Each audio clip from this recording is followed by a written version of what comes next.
Chapter 1861. Next. In front of the first building in the second stage, there was a long queue. One by one, the contestants of the second stage began to walk into the building in an orderly manner. Of course, the number of people who walked out of the first building was far less than the number of people who went in. Those who didn't walk out had failed the test of the first building in the second stage. Nearly 90% of the contestants were eliminated in the first stage. The elimination rate of the second stage is nearly 60%. Even so, there are still a lot of people.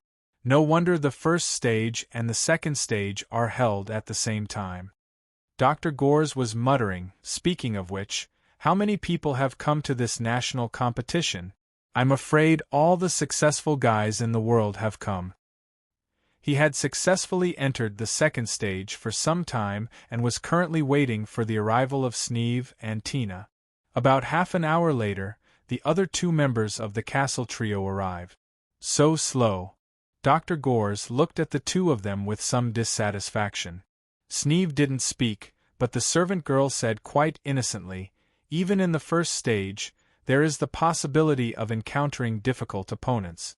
Doctor, aren't you looking down on this competition too much? Let's not talk about this. Dr. Gores shook his head. In order to wait for you to pass the first stage, I have given up more than 30 places. By the way, I just saw our captain and Mr. Butler's follower.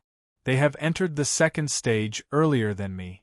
I'm afraid they have passed the first stage. If we don't hurry up, I'm afraid we can't catch up with their progress. I don't think we need to catch up with them. The servant girl shook her head at this time. Dr. Gores couldn't help but be stunned, and then he seemed to realize something and suddenly turned back. Boss Luo was walking towards them with Nan Xiaonan at this time. You guys? Dr. Gores opened his mouth at this time. You guys are? At this time, Nan Xiaonan stretched out her hand at this time with a card between her fingers.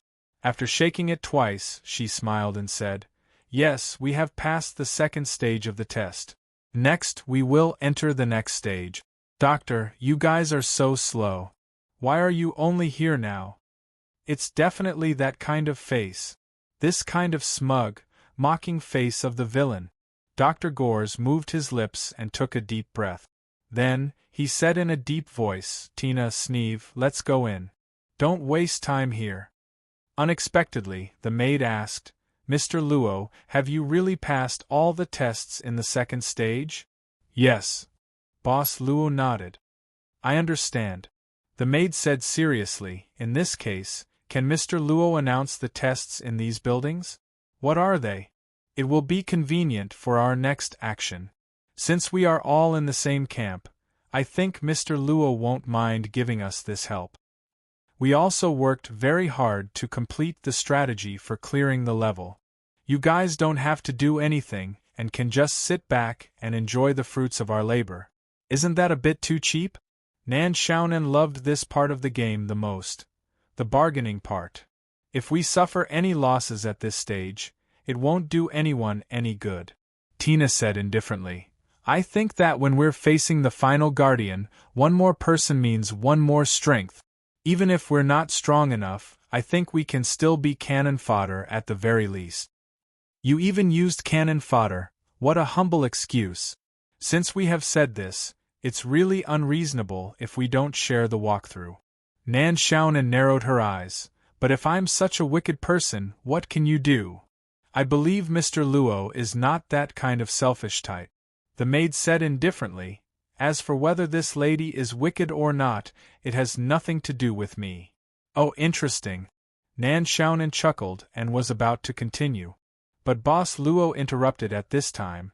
As Tina said, we are in the same team, so we do have the obligation to share information. The information of the second stage of the test will not be hidden from you. Lady Nan just likes to joke. Since Mr. Luo had said so, Nan Xiaonan naturally could not continue to make trouble. She had to say before Boss Luo, well, listen carefully, I will only say it once. If you forget it, forget it. I don't intend to let you remember. Thank you very much. the maid said with a slight smile, as if the previous unpleasantness had not happened at all. The first building tests the ability of willpower. In fact, it is just some simple and crude illusion attack. As long as you understand this, you don't have to fight in the first building. The last building is a test of killing intent. You can walk through it easily. Nan Xiaonan said at this time. The second building tests the individual's reaction and coordination ability. You have to pass a section of the stone pillar area. You can only move on the stone pillar while dodging attacks from all sides. But I've tried it. As long as you wear armor above level 10, you can basically withstand the attacks from all sides. The next level is... After a moment. That's about it.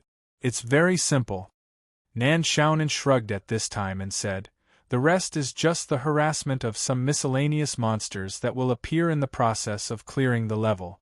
Basically, it's not a threat. Of course, if you don't prepare in advance, you will be somewhat flustered. That's a great help. Tina smiled slightly and said, with this detailed information, I think we will soon catch up with the two of you. So, without further ado, we should start the test now.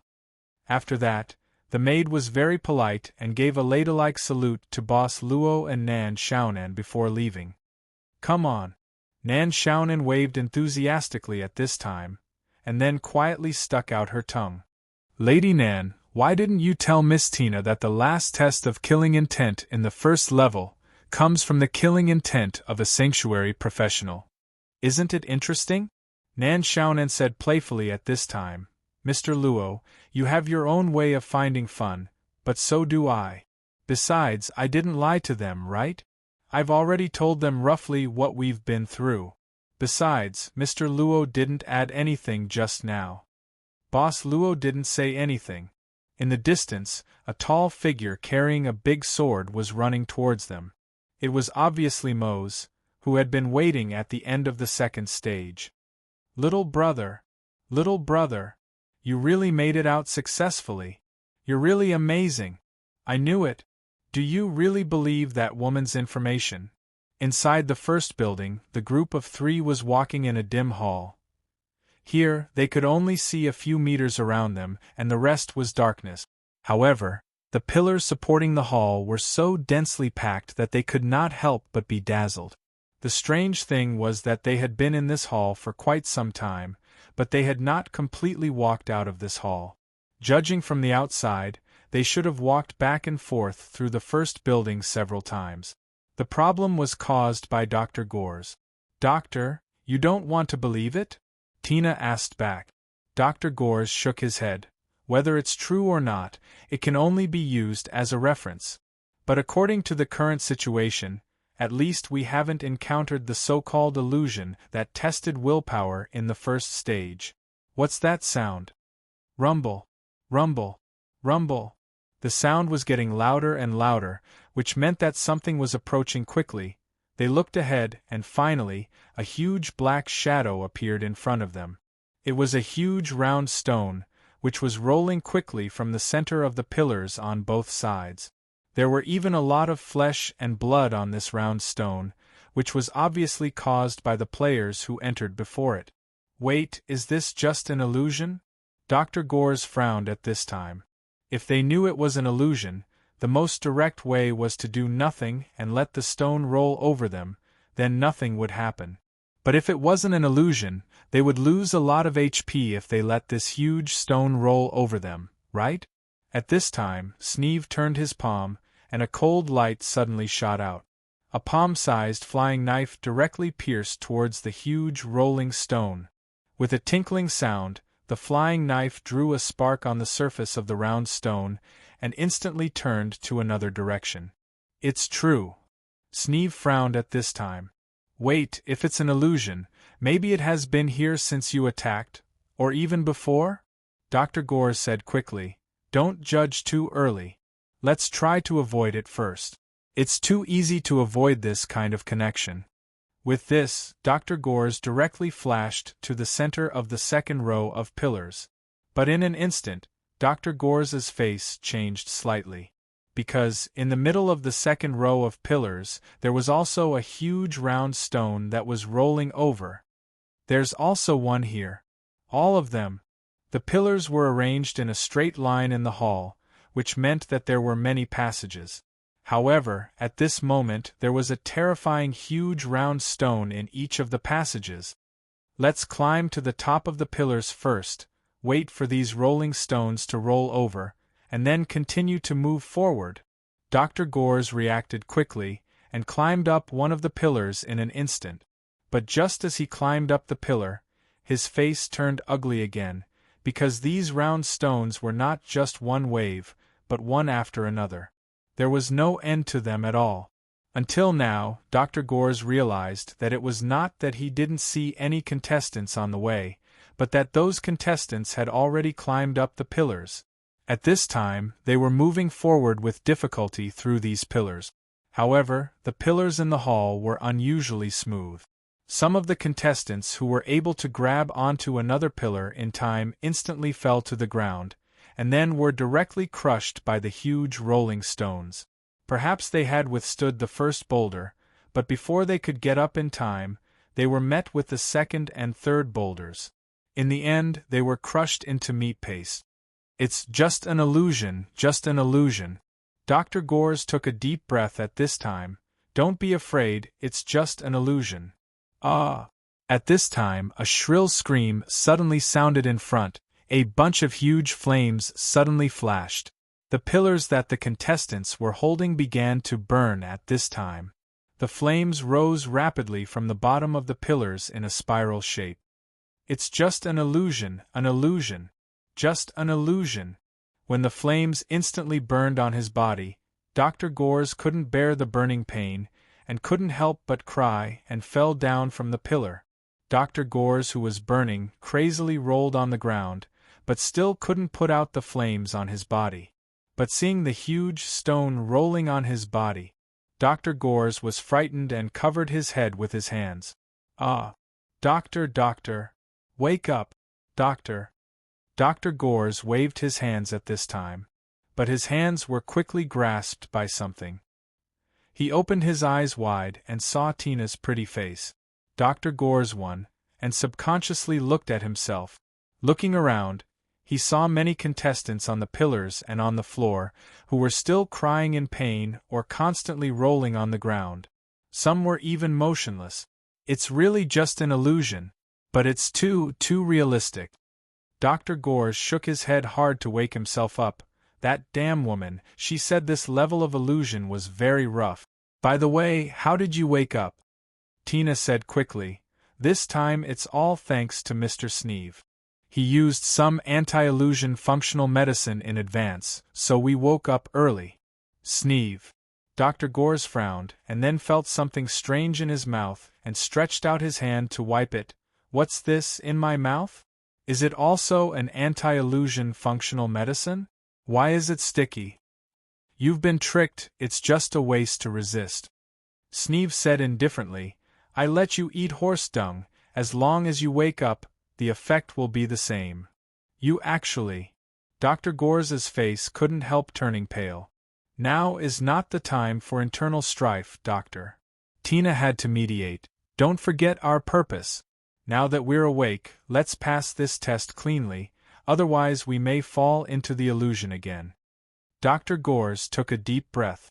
Only to smell the horse dung in the air, he couldn't help but feel hopeless. But at this moment, a sharp murderous intent suddenly came from the road ahead. The approaching murderous intent made the three people in the castle tense up instantly. Murderous intent is actually similar to a mental attack. I knew that damn woman was not a good person, so I put on all the equipment that could resist mental attacks, and even drank 2 bottles of mental potion.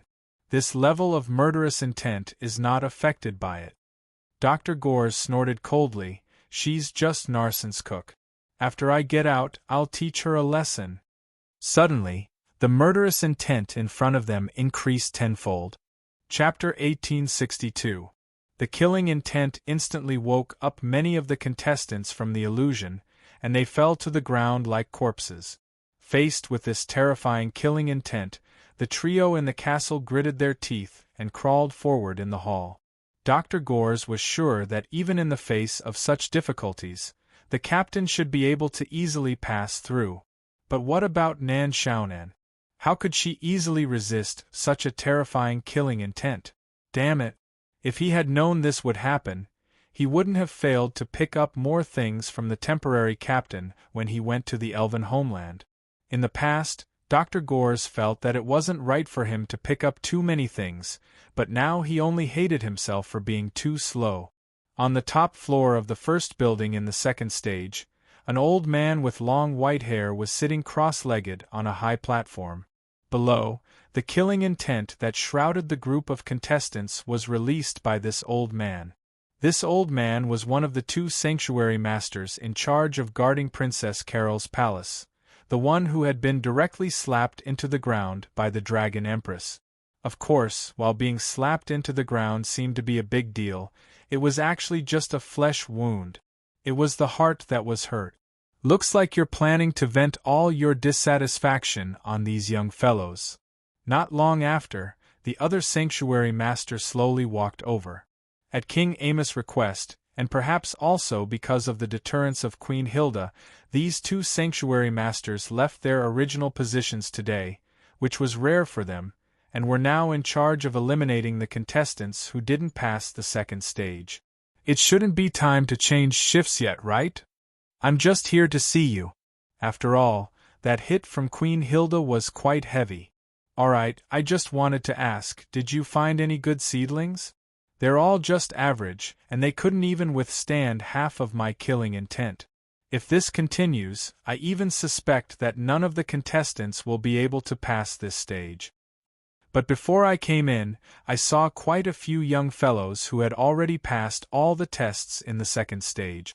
I'm not a martial artist like Li Yulo. Releasing killing intent wasn't something that could be done accurately from the start. Those guys who passed before, I only released a little bit of my killing intent. I was afraid that if I released too much at once, it would directly shock them to death. They were lucky.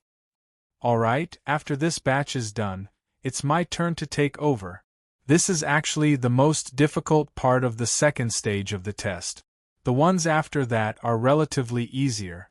At this moment, the sanctuary master in charge of releasing the killing intent suddenly exclaimed softly. What happened? There's a guy who can easily take on less than half of my killing intent. Heh, this is finally getting interesting. Wait, this guy is also releasing his killing intent. He's killing people. In the hall of the second stage, a figure was casually wandering among the contestants who had fallen into chaos due to the illusions. With a cruel smile on his face, he killed those contestants who didn't know what was going on. That bone sword easily pierced the hearts of the contestants, silently. Stop! At this moment, a deep voice sounded in front of the bloodthirsty addict. It was the voice of the sanctuary master who had come to take over. What are you doing? My lord, what do you think I'm doing? Bastard, you dare to kill people indiscriminately under the eyes of a sanctuary? Holding a bone sword, but his face was quite ordinary, looking like he was in his 20s or 30s. He was quite calm in the face of the sanctuary master's anger. My lord, I remember that the rules of the tournament have always allowed killing. But there's no rule saying that I'm not allowed to attack other contestants in the second stage, is there? These guys are all going to be my opponents, so it's beneficial for me to get rid of some of them first. What's wrong with that? They're trapped in an illusion, as if they're defenseless, and yet you're killing them. You're not a hero. It doesn't matter, hero or murderer. The person holding the bone sword chuckled. I'm just reasonably protecting my own interests under the rules of this tournament. My lord, if you don't like it, you can ask His Majesty to change the rules of this tournament. No need, I'll disqualify you from the tournament right now. The sanctuary master snorted coldly.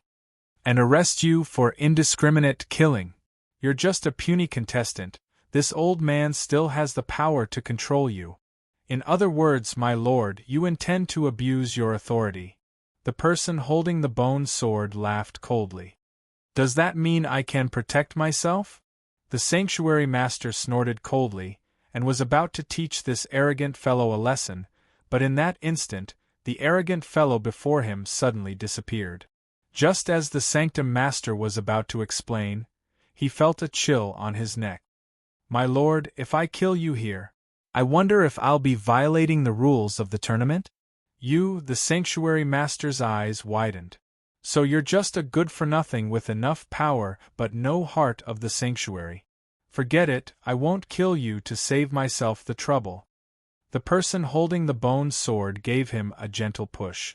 The sanctuary master actually fell to the ground in an instant, powerless. Inwardly, he breathed a sigh of relief. I was just kidding. A cold light flashed, and the bone sword easily pierced through the sanctuary master's chest.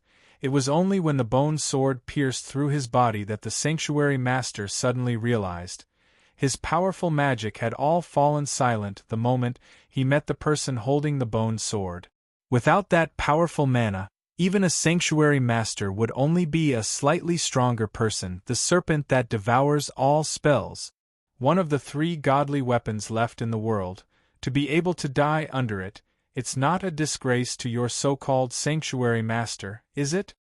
The sanctuary master could no longer hear what was said after that. After that, the person holding the bone sword suddenly jumped up and climbed all the way to the highest point of the building, to the platform.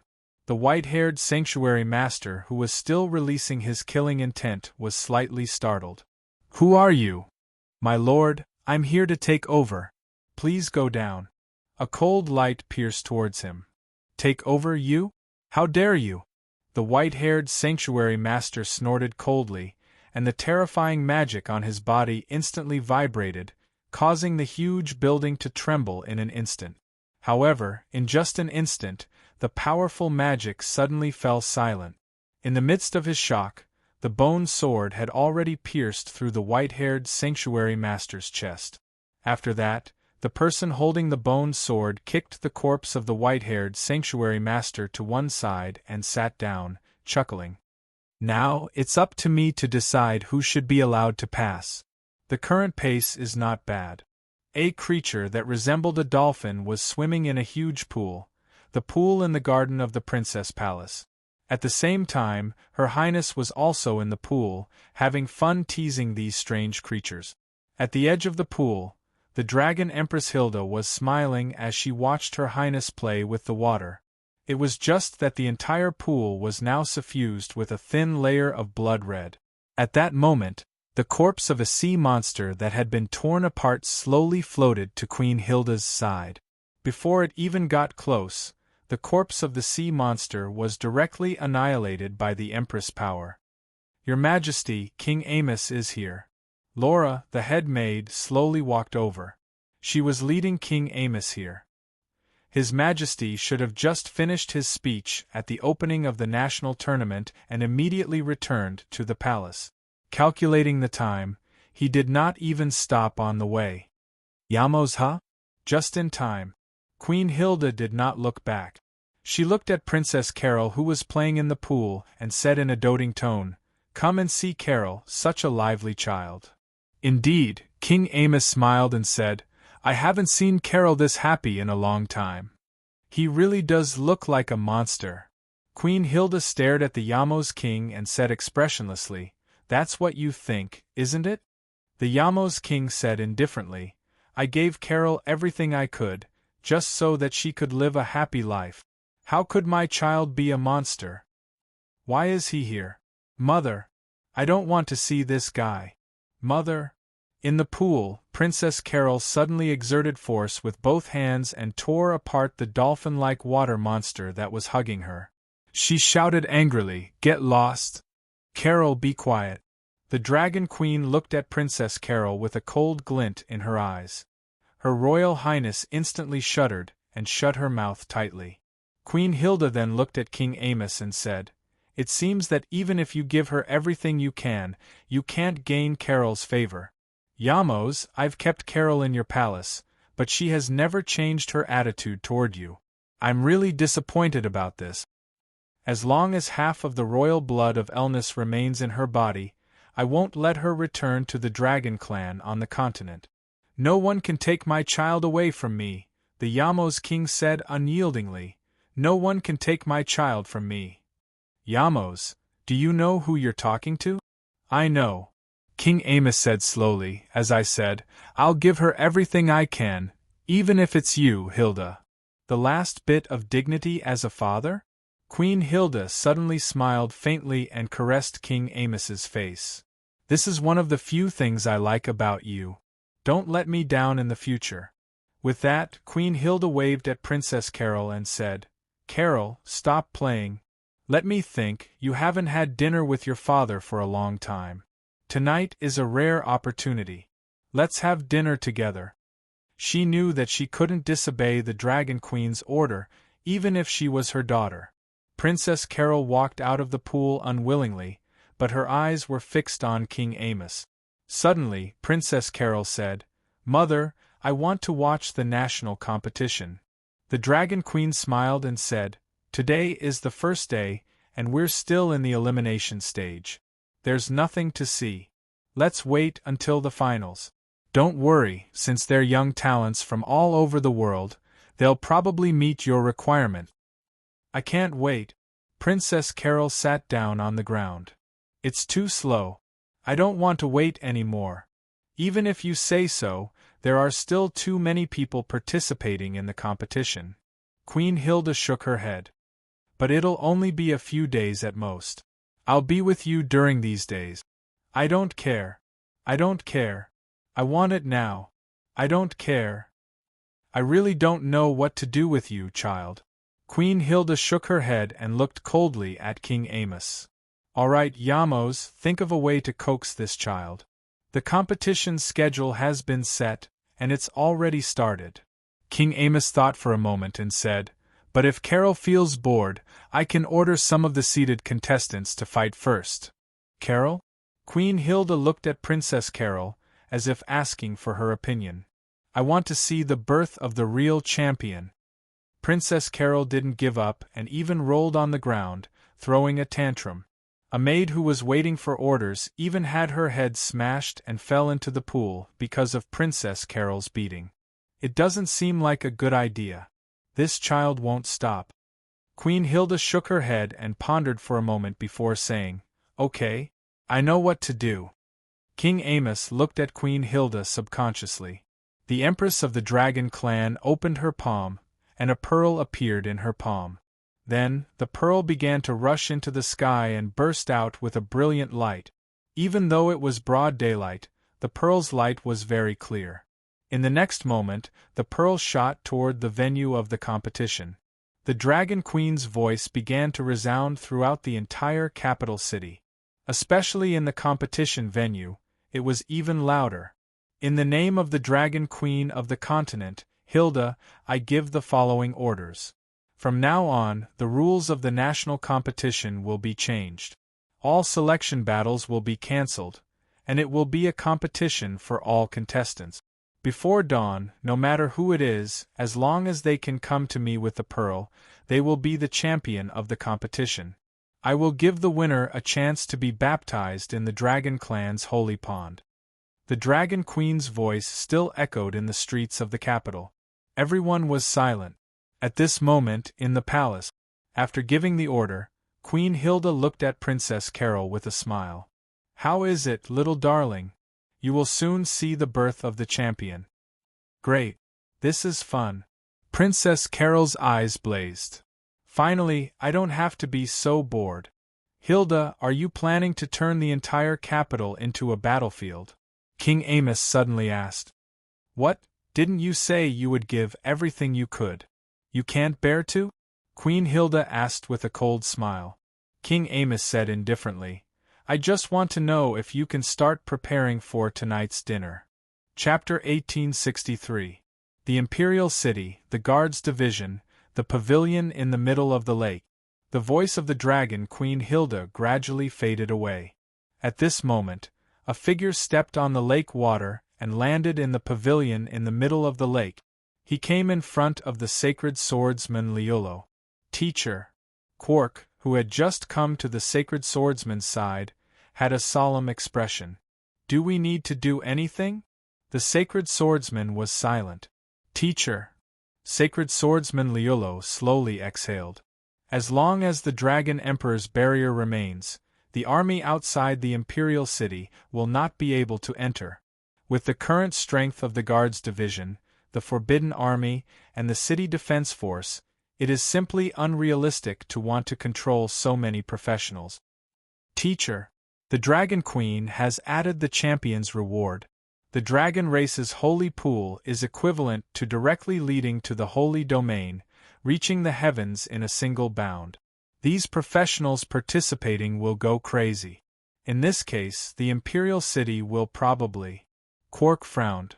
Why would Queen Hilda give such an absurd order? Absurd. The sacred swordsman shook his head. In my opinion, it is not absurd. Teacher, what do you mean? The sacred swordsman said faintly, King Amos has already conquered all the countries. Although the world is now in a mess and the kingdom of Elnis is already exhausted, it should be time to rebuild the world. However, we have no choice but to let a reality appear earlier. Quark was stunned and seemed to be deep in thought. You mean, the dragons of the continent?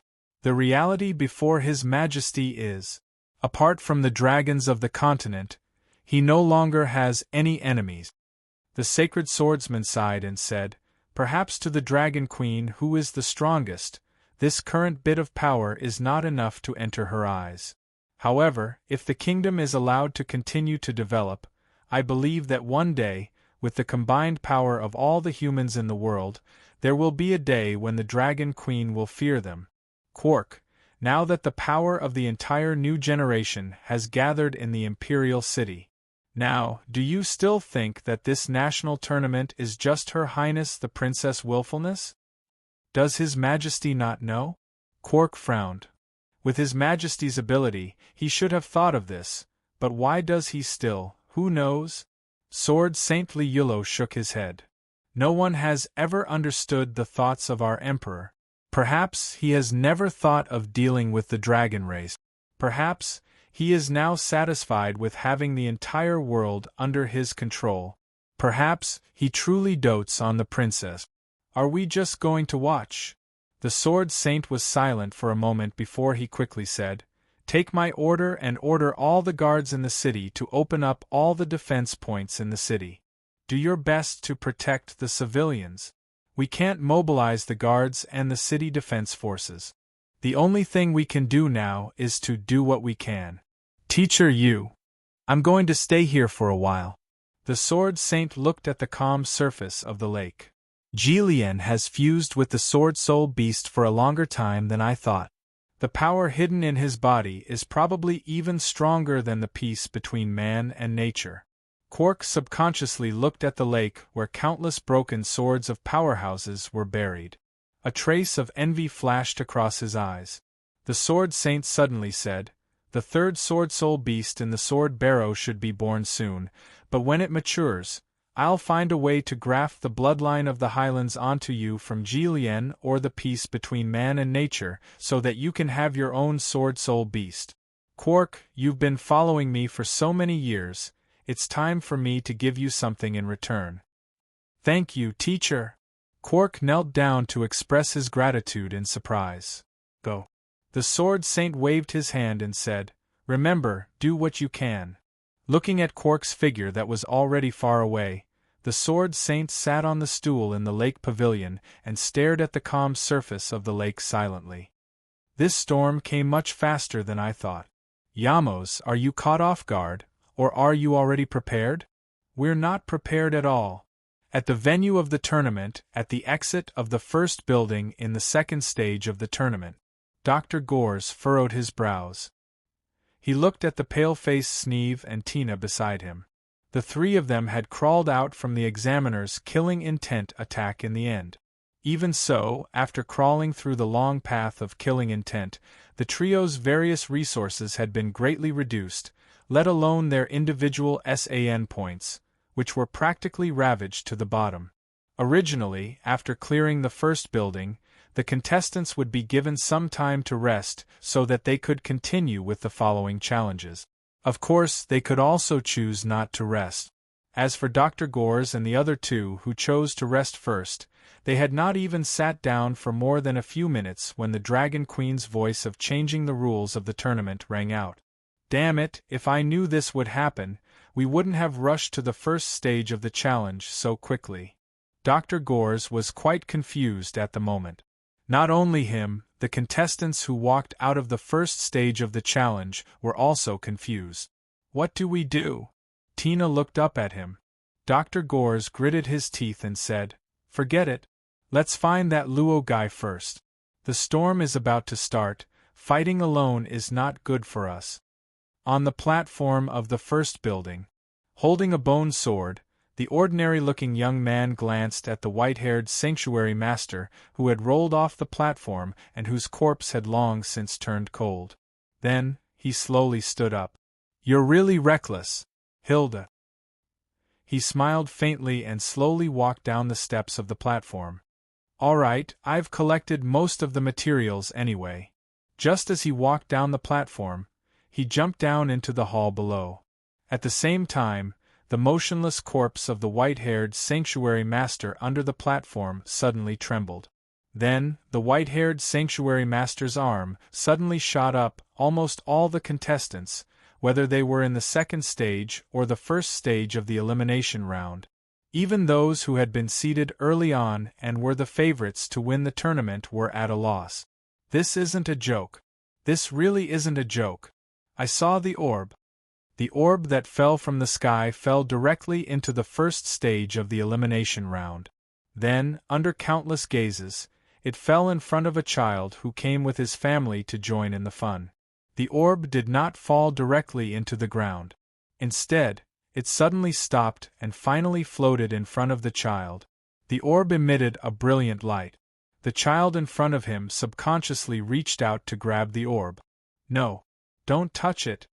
The child's father screamed in horror at this moment. However, the orb had already fallen into the hands of the curious child.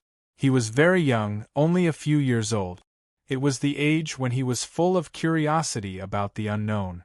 When the orb fell into his hands, the child raised it up and said happily, Dad, look, Dad. Suddenly it darkened. The orb suddenly fell to the ground together with the child's palm. No! The child's father let out a mournful scream. The child whose hand had been chopped off fell to the ground, twitching in pain as if he couldn't breathe. The orb. It's mine. The child's father subconsciously hugged the child, who had fallen to the ground tightly. He raised his head and saw countless gazes from all directions. They were like the gazes of hungry wolves. Together, they built a wall of darkness in front of him, blocking him. Soon, the child and the child's father were drowned by the dark wall. In his despair, he let out a final, mournful, and hateful roar. In the end, even his voice had already disappeared. You evil ghosts! I won't let you go even if I die. He abruptly opened his eyes, only to find that the terrifying gazes around him had disappeared. He was already in an alley behind a house. At this moment, the child's father saw a handsome young man who was holding his child with one hand. It's you who saved me. I seem to have seen you somewhere. The child's father was stunned and then hurriedly got up. My child. How is my child? Is he? He's not dead, just fainted. The young man handed the child back to the father, but I didn't get his palm back. Maybe it was trampled and can't be connected.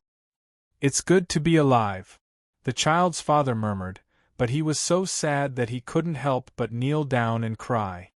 Hurry up and find a safe place to hide. The young man looked into the distance. I'm afraid this chaos won't stop until dawn. With this, the young man walked out. Sir, may I ask who you are? I don't even know your name. I don't belong here. The young man didn't turn his head. I don't belong here. It doesn't matter to you whether you know my name or not. Looking at the back of the young man, the child's father was stunned. Suddenly, he remembered where he had seen this young man. Yesterday, on the street of the king's city. This young man was the new champion of the fighting arena under the princess before the national competition started. Hugging his child, he subconsciously chased out of the alley. Then, his footsteps stopped here. He didn't see any trace of this young man. What he saw was the burning venue of the competition. The sparks were rising slowly, and the heat could be felt clearly even here. Countless residents of the king's city were running away, and screams could be heard everywhere. High-intensity battles between professionals could be seen everywhere. To the child's father, that was a demonic power. Just a simple attack from them was enough to shatter rock. He was still holding his child, but he suddenly sat down on the ground. How could this be? How could this be? The place where the flames engulfed was his home with his child. He swung his sword in a circle, and several professionals who surrounded him were instantly sent flying. Emo Sang stabbed his sword into the ground and roared, "I am the #1 follower of the general, Emo Sang. If you're not afraid of death, come and let me kill you. I'm so angry, I said I don't have the orb. Which son of a bitch is framing me? Kill him. The orb must be in his hands. You're not afraid of death. I want to fight 20 of you. Come on." A few moments later, Emo Sang was indeed born with great strength.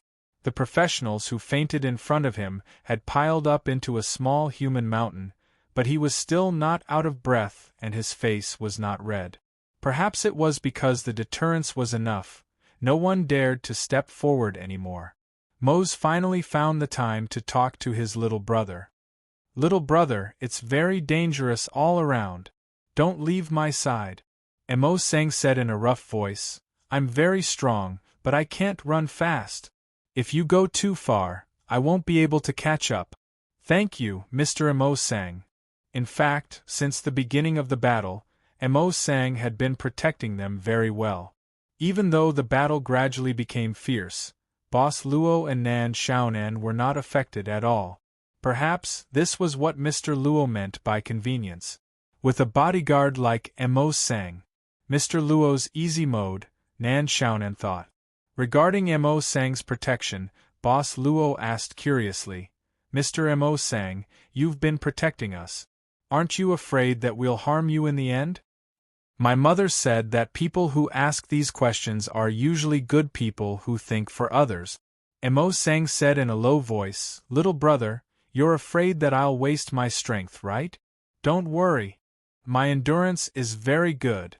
When I was plowing the fields in the countryside, I was the one who plowed everyone's fields. The villagers in your hometown must be very sad when you leave the village." Nan Xiaonan could not help but say, "Hey, how do you know? If it were me, I'd be sad too."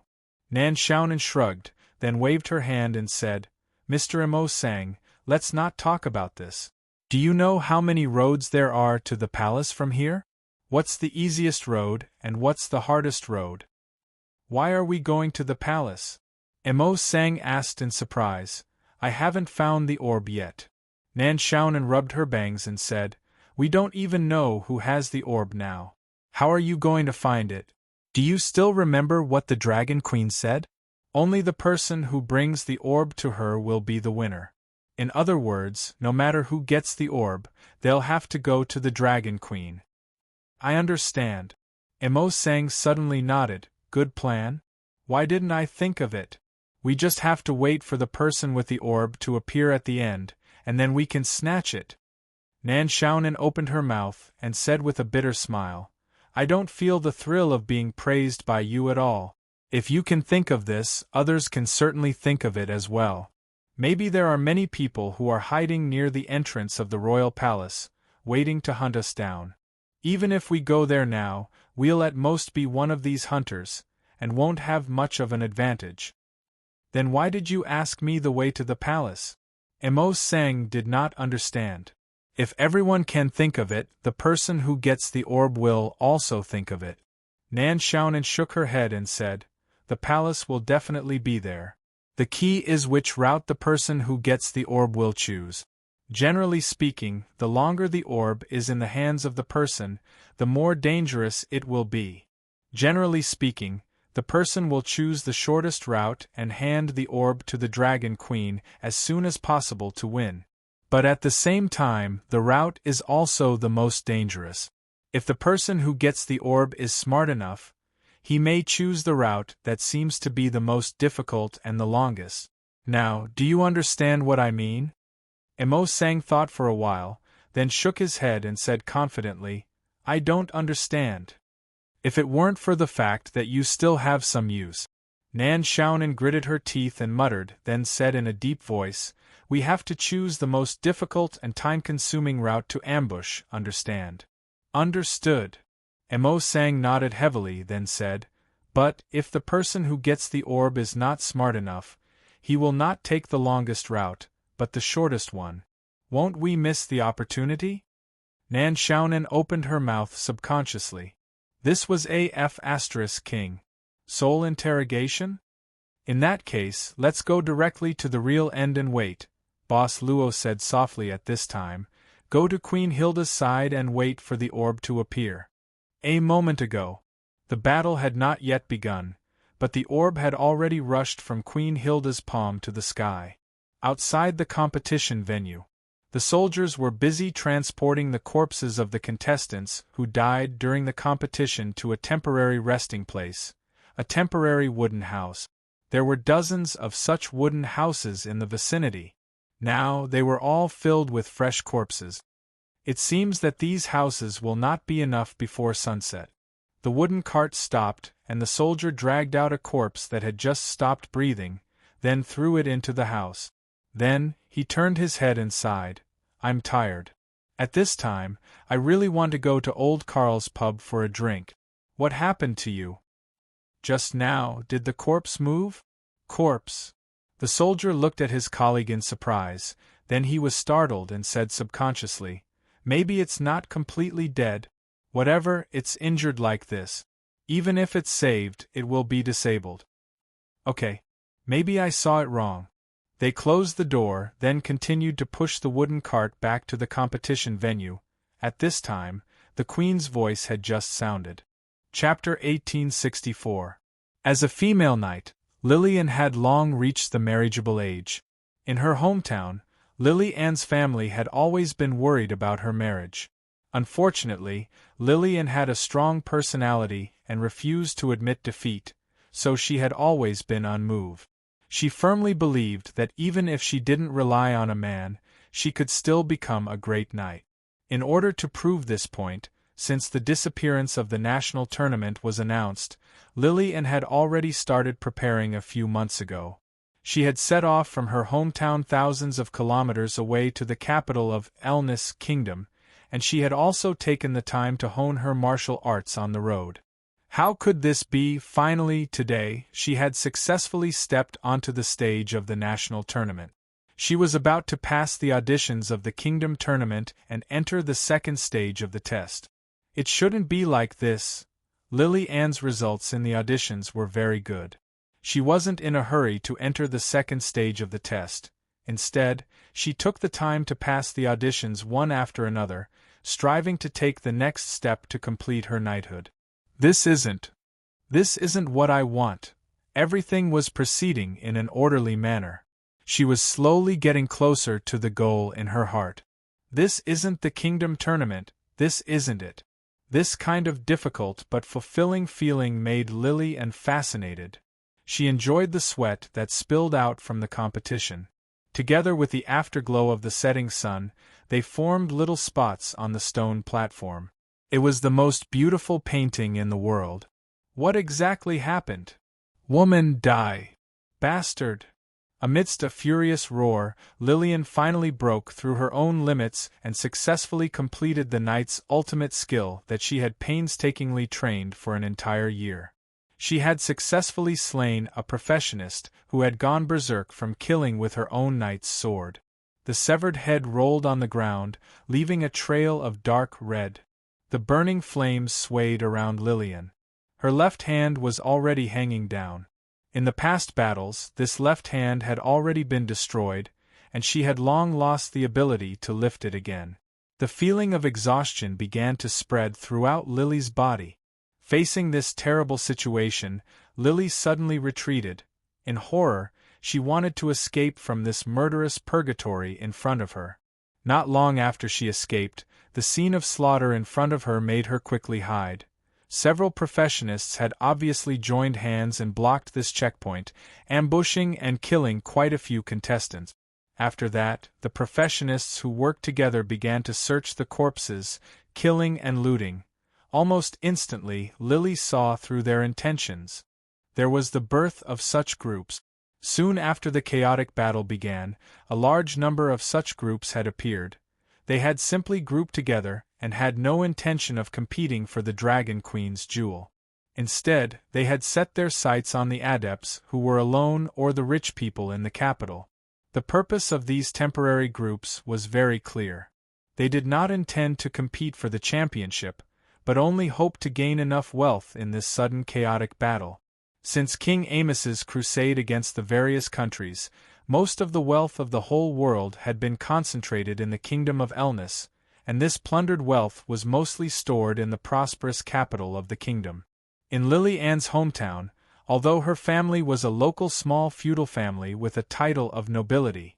However, such a small noble family had to send their children to hunt in the mountains or work in the fields every day for the sake of food. Lily Ann also wanted to win a considerable amount of prize money through this competition.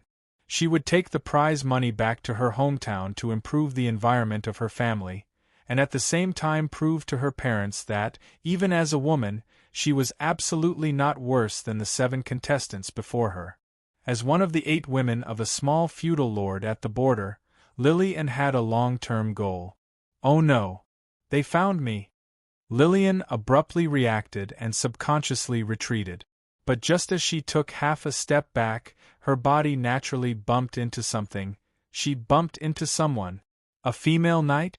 Tsk, where are you running to in such a hurry?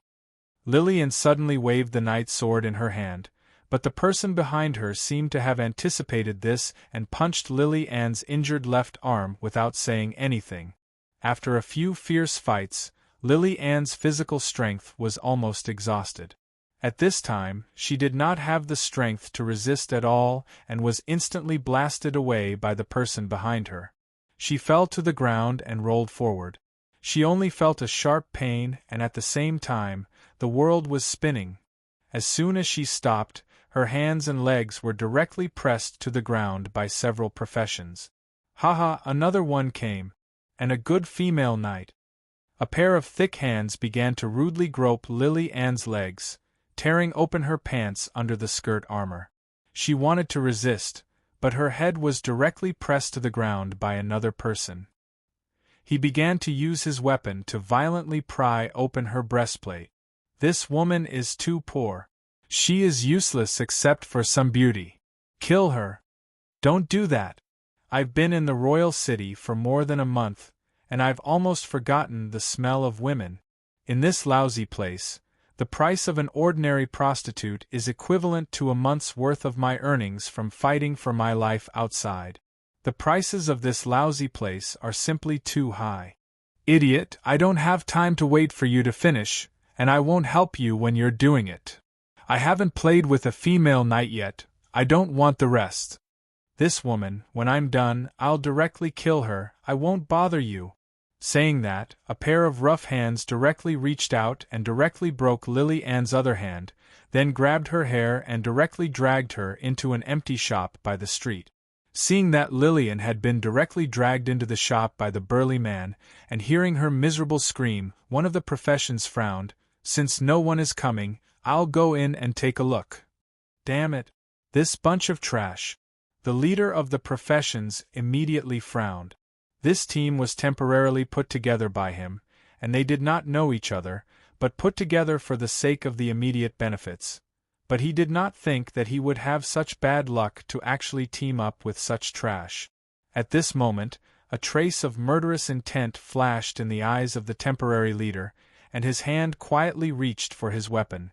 But at this moment, he suddenly turned around, his whole body on alert. What happened? Another temporary partner at this time asked nervously, while at the same time looking straight ahead. It was empty in front of them, Except for the corpses that they had not had time to deal with, there was no living thing. I seemed to feel something approaching. The temporary leader frowned and then carefully walked up. Suddenly, he shouted, "Who is it? Come out." Everyone instantly drew their swords and was on alert. At this time, behind the wall, a person with terrible wounds all over his body, as if he would fall at any time, walked out with difficulty. Seeing this, everyone breathed a sigh of relief. A guy who was seriously injured to this extent was obviously not dangerous. At this time, the temporary leader also slowly breathed a sigh of relief, then turned back and waved his hand. "Find someone to deal with this guy, and search his body for any good stuff." "Okay." At this time, a bandit swung his knife, walked past the temporary leader with a grim smile, squinted his eyes and walked in front of the wounded man. He licked the tip of the knife, then sneered, "Sir, do you like the heart or the throat?" "I prefer the throat."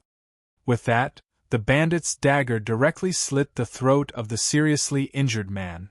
The knife pulled across and instantly cut the throat of the seriously injured man. But the skill seemed to be a little poor. Only half of the man's head was cut off, and half of the man's head was still connected. At this time, the bandit shrugged and did not care at all. Seeing that the seriously injured man was still standing at this time, he subconsciously reached out and pushed the man's chest. At this time, the seriously injured man's hands suddenly grabbed the bandit's arm. The bandit was shocked to see that this guy who had half of his head cut off could still raise his head at this time.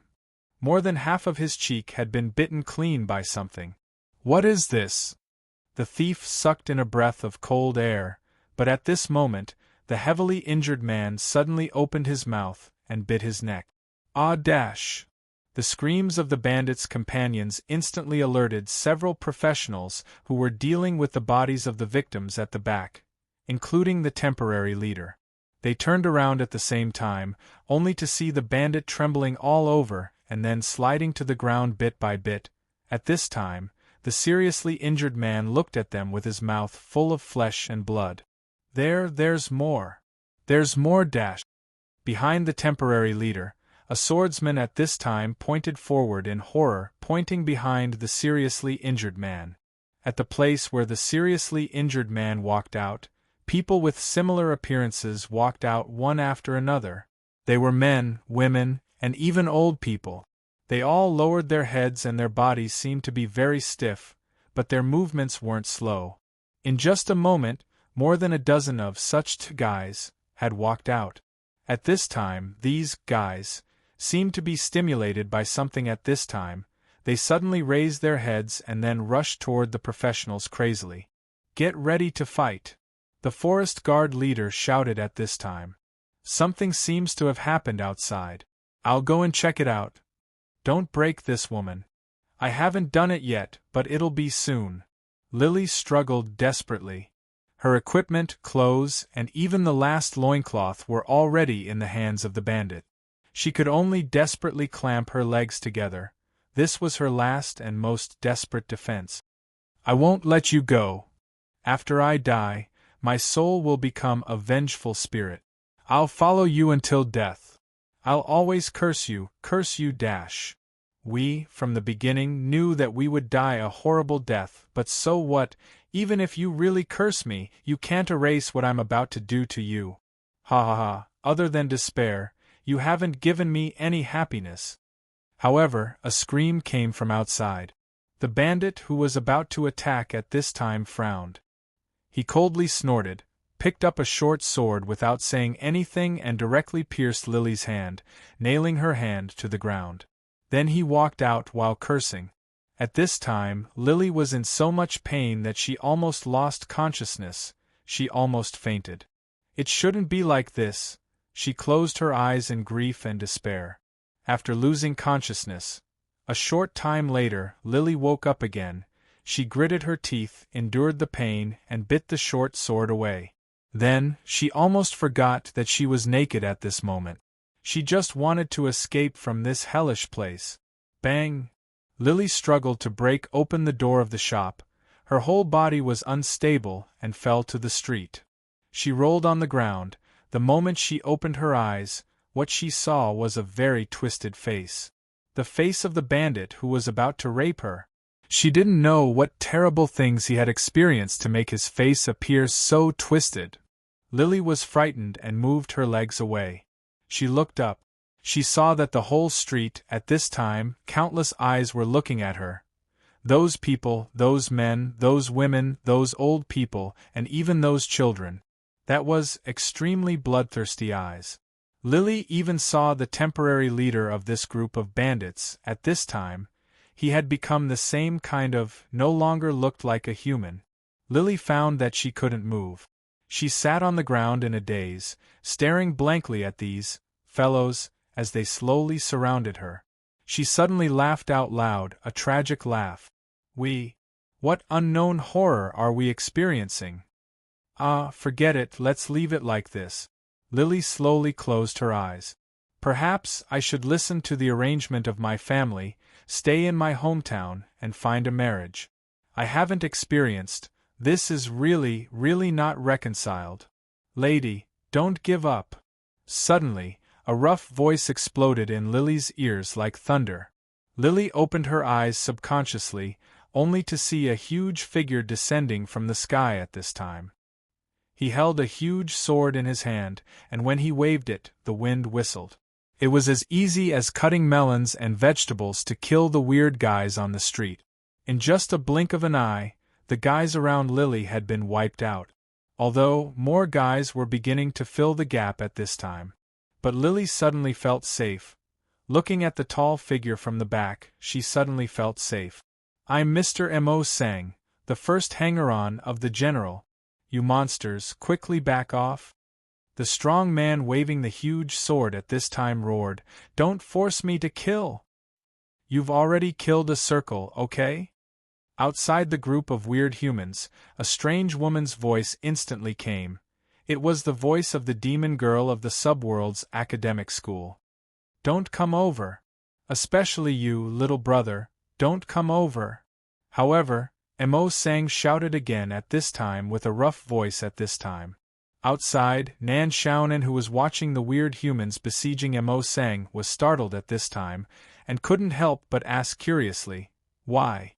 Mo Sang's voice came from inside. My mother said, seeing a girl's innocence, I have to be responsible for her. I've seen this lady's innocence. I have to be responsible for her. If little brother comes in at this time, it's not appropriate. Do you want this lady to marry me and little brother? Then wouldn't we be brothers? It seems to be reasonable? But what's wrong?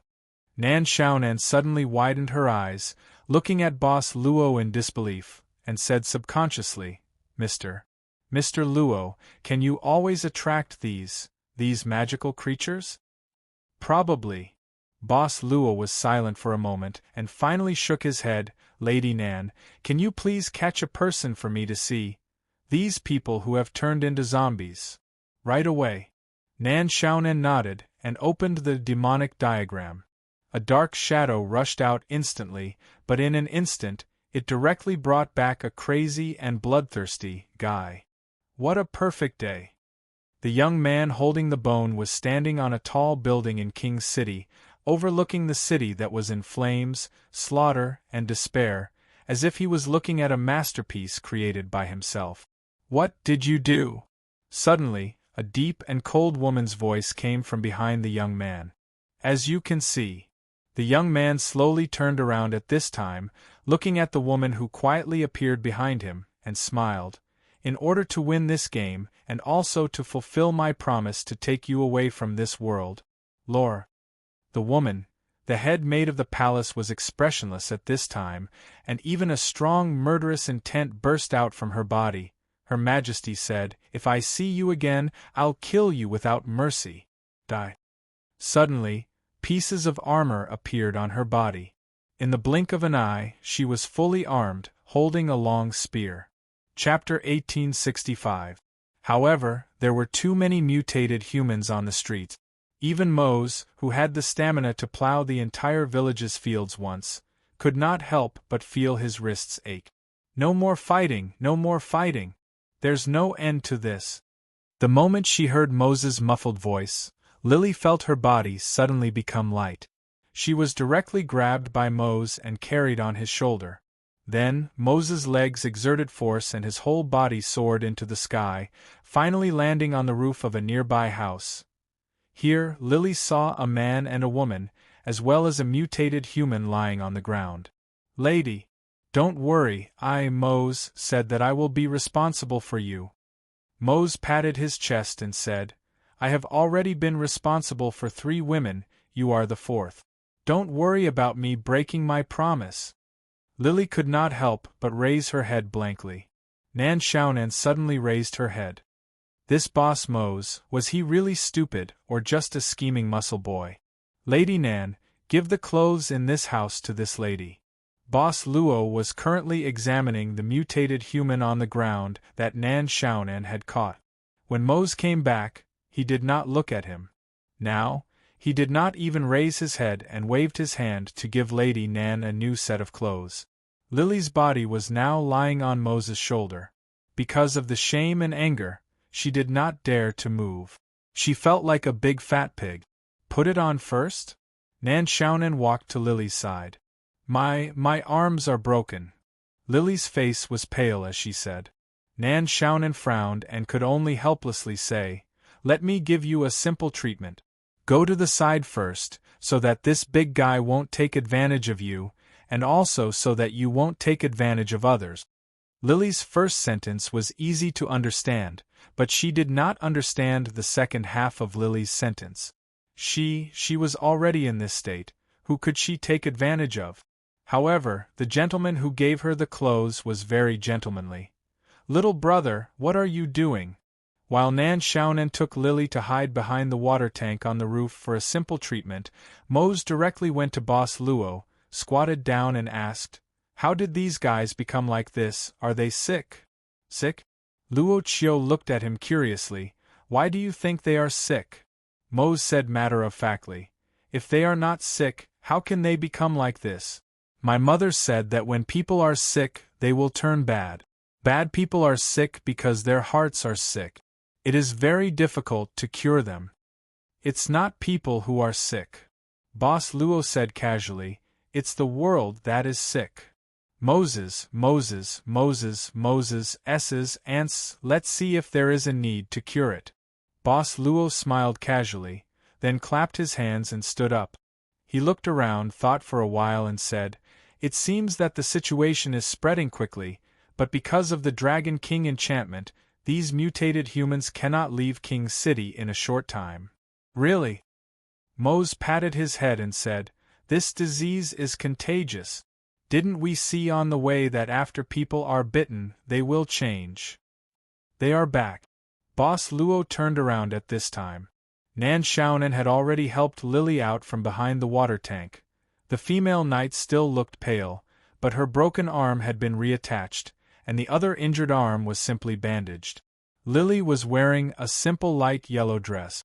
The female knight probably did not wear this kind of dress many times after she became an adult, so her face naturally showed an unnatural expression. She was a little shy. "Sorry, I only have this kind of dress." Boss Luo smiled slightly. Lily shook her head and said in a low voice, "In this case, I can't ask for too much. This is already very good, thank you." "You? What are you going to do next?" Mose patted Lily's shoulder and said, "My little brother and I are going directly to the Dragon Queen and wait for the orb to appear. You should follow us, it's not safe for you to stay here." You want to go directly to Queen Hilda's side?" Lily could not help but exclaim. After experiencing so many things, Lily was a little disheartened. She even wanted to escape from this hellish king city, and leave as soon as possible to return to her hometown and reunite with her family. Although she was very grateful to Mose for saving her, Lily chose to stay and find a safe place to hide, waiting for the end of this chaotic battle. After all, in her opinion, even if she forced herself to follow with her injuries, she would only be a burden. Mose reluctantly found a cellar in a nearby house and hid Lily inside. Mose kept saying that he would take responsibility for her, so Lily did not know whether to laugh or cry. If Mose did not already have several women. Actually, it was not that bad. The tall figure that fell from the sky and saved her from the abyss of despair had directly carved into the deepest part of her body at that moment. The physiological chemical reaction and the emotional changes in her heart reached the peak at that moment. No wonder it was said that daughters in troubled times were always easier to get along. You should be careful. Lily finally said, don't force yourself. In this kind of environment, being able to survive is actually a victory. I know that men are always more eager to achieve than women. But even if you assume that there is still someone here waiting for you to come back safely. Mose touched his head at this moment, looking troubled. You don't want to? Lily could not help but frown. In fact, intense emotions came as quickly as a storm, but also cooled down quickly. Mose shook his head and said, no, it's just that I can't promise you this. My mother said that if a man is going to war, never tell his woman that he will definitely come back. Why? Lily could not help but look surprised. Mose said, because my mother said that this is called the flag of death. Usually, when a man gives this kind of promise, he will not come back in the end. My father was like this. When he was young, he knocked up my mother and then ran off to war, saying that he would come back to marry her after the war. In the end, when I was 3 years old, his ashes were sent back. Anyway, I will be waiting for you here. Lily took a deep breath and shook her head. Besides, I really can't move in my current state. This guy's mother. Maybe she is easy to get along with? Lily suddenly thought. It's not a pathological infection? Nan Xiaonan could not help but say in surprise. Outside the cellar, Boss Luo nodded. Biting and devouring living people should be the reason why the savagery hidden deep in the body is aroused. The most important reason is the qualitative change in the soul, which led to the appearance of bloodthirsty madness. Of course, to a certain extent, this also makes them numb to pain and greatly excavates the body's potential. Nan Xiaonan rubbed her bangs and frowned. When I was traveling the world, I once saw a race like this in a world. After they went crazy, they were like this. They were not afraid of death and would not stop until they died in battle. They called this kind of warrior the berserk barbarian. It probably means berserker.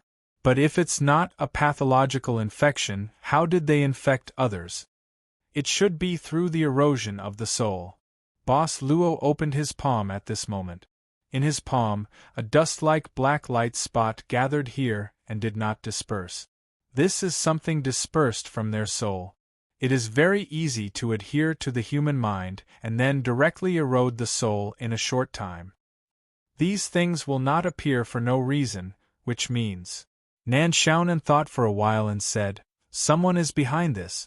It is highly likely that it is Wally. But is this practice allowed?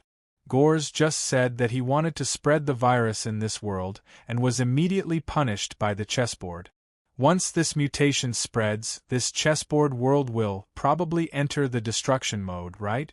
Will the chessboard's will allow this? How many possibilities do you think of? Boss Luo asked curiously. Is there an exam again? Nan Xiaonan couldn't help but roll her eyes. Then, she opened a candy and put it in her mouth. While thinking, she said, the chessboard may judge that this behavior will not really cause the world to be doomed. There are many reasons. For example, the existence of the Dragon King enchantment can effectively prevent the spread of this disaster. With the power of the Dragon Queen, as long as she wants to, it won't be very difficult even if she kills all the people in the king's city. At most, it will just take some time. Also, the mutation of these people has a time limit. When the time is up, their madness will stop, so it doesn't have the ability to spread on a large scale. Or the person who caused this disaster has the ability to stop it at any time. Nan Xiaonan frowned deeply. There is also a stone fragment in Wally's hand. As long as the fragment exists, he can to a certain extent violate the rules set by the chaotic will of the chessboard to act. This is the most likely possibility. He has gone deep into the world of the chessboard many times and knows more secrets than anyone else. It seems that he wants to use this method to force King Amos to summon the kingdom's guardian? Is there anything else? Boss Luo suddenly asked. Nan Xiaonan said in surprise. Anything is possible. After seeing so many things, you know that no matter how incredible it is, it will happen. But in the current situation, of course, we should choose the most likely one. Otherwise, if we really want to talk about it, should we start from the beginning? However, there is still another possibility. Oh! This is allowed by the will of the chessboard itself. Nan Xiaonan said with a serious face. This is the masterpiece of the will of the chessboard itself. It doesn't allow outsiders to destroy the ecology of this world, but it doesn't mean that it won't allow itself to do this. But what is the benefit of this to the will of the chessboard?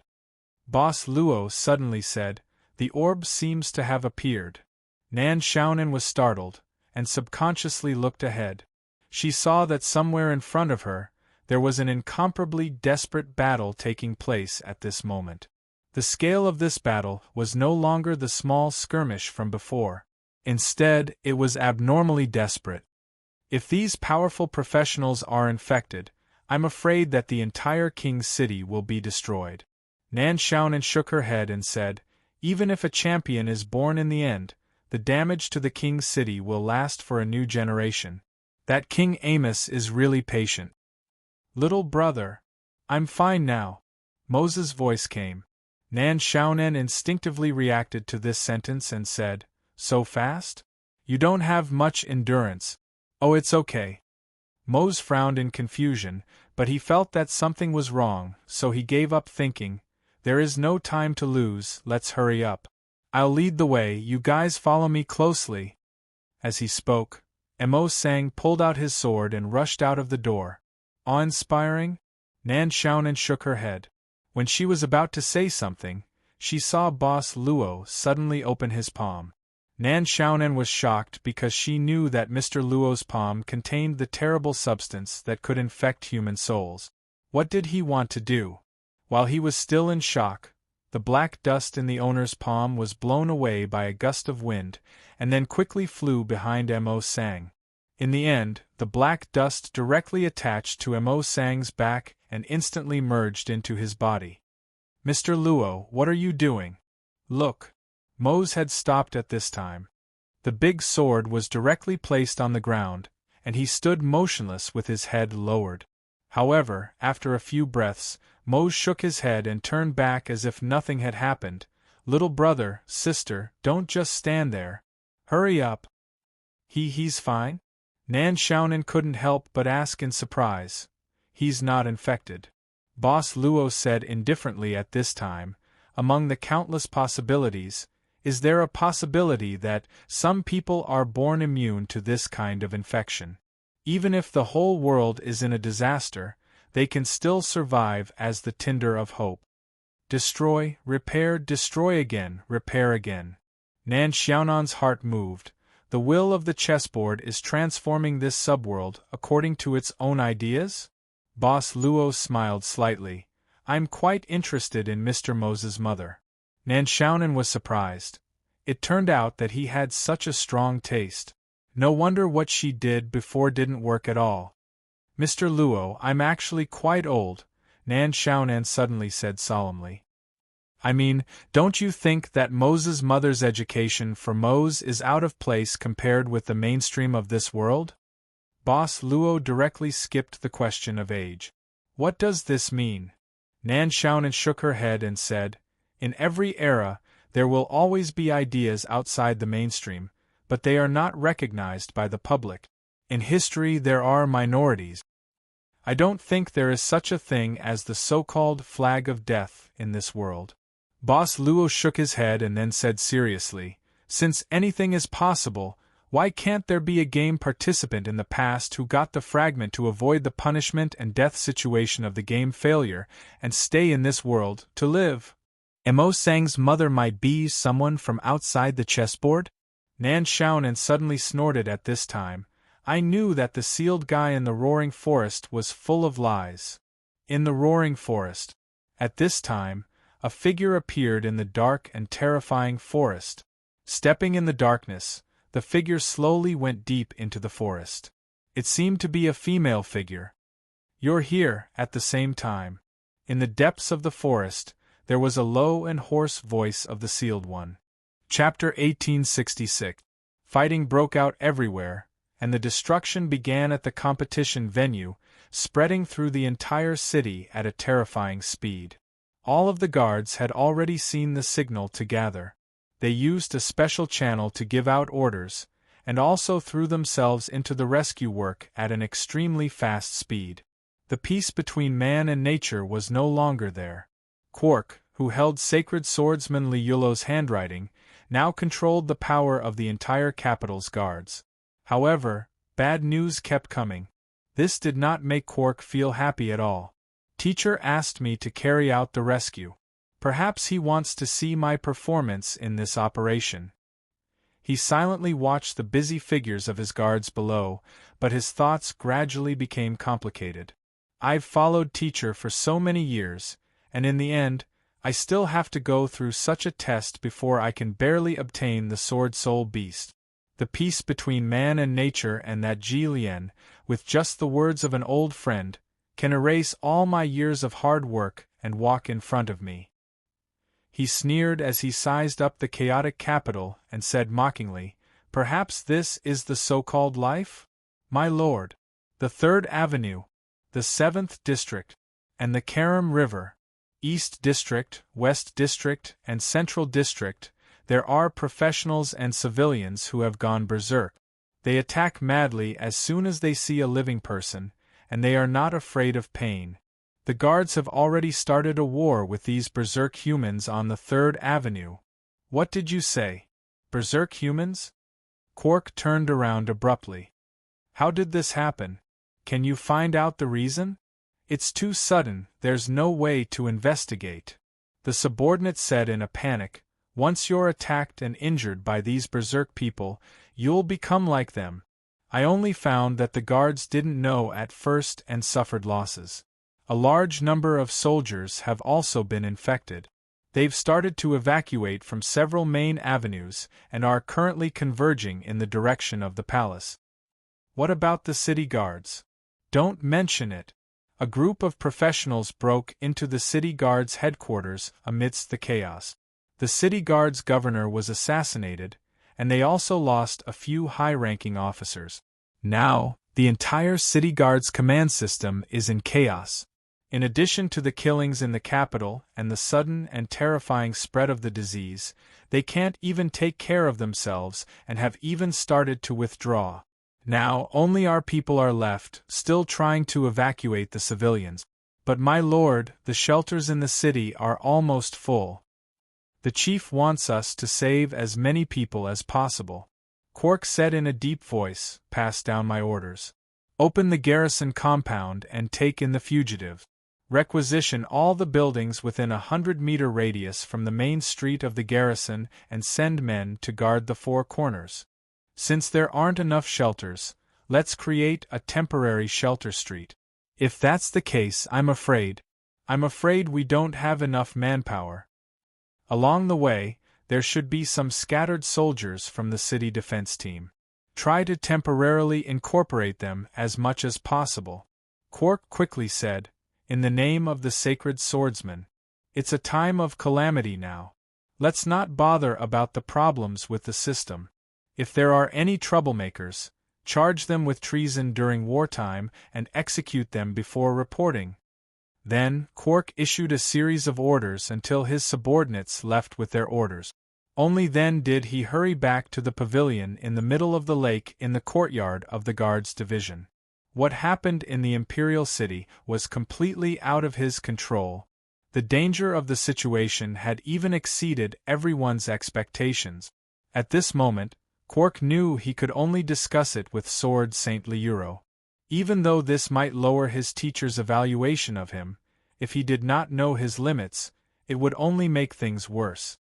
He was afraid that his teacher's evaluation of him would only be lower. However, Sword Saint Liuro was not in the pavilion in the middle of the lake at this moment. when Quark returned again. "Teacher is not here?" Looking at the empty pavilion in the middle of the lake, Quark could not help but frown. He could not even find any information left behind by the sacred swordsman. In other words, sacred swordsman Liuro had suddenly left without telling anyone? Perhaps it was because he was in too much of a hurry? Quark could not help but feel a little heavy in his heart at this moment.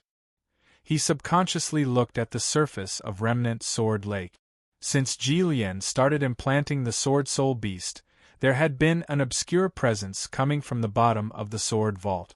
But now this presence had disappeared. Ji Lian was obviously no longer in this Remnant Sword Lake. Perhaps he was taken away by the sacred swordsman? But where did they go? And why didn't they inform me? Quark thought about it and paced back and forth restlessly in the pavilion in the middle of the lake. Finally, he walked in. The calm lake water was right under his feet.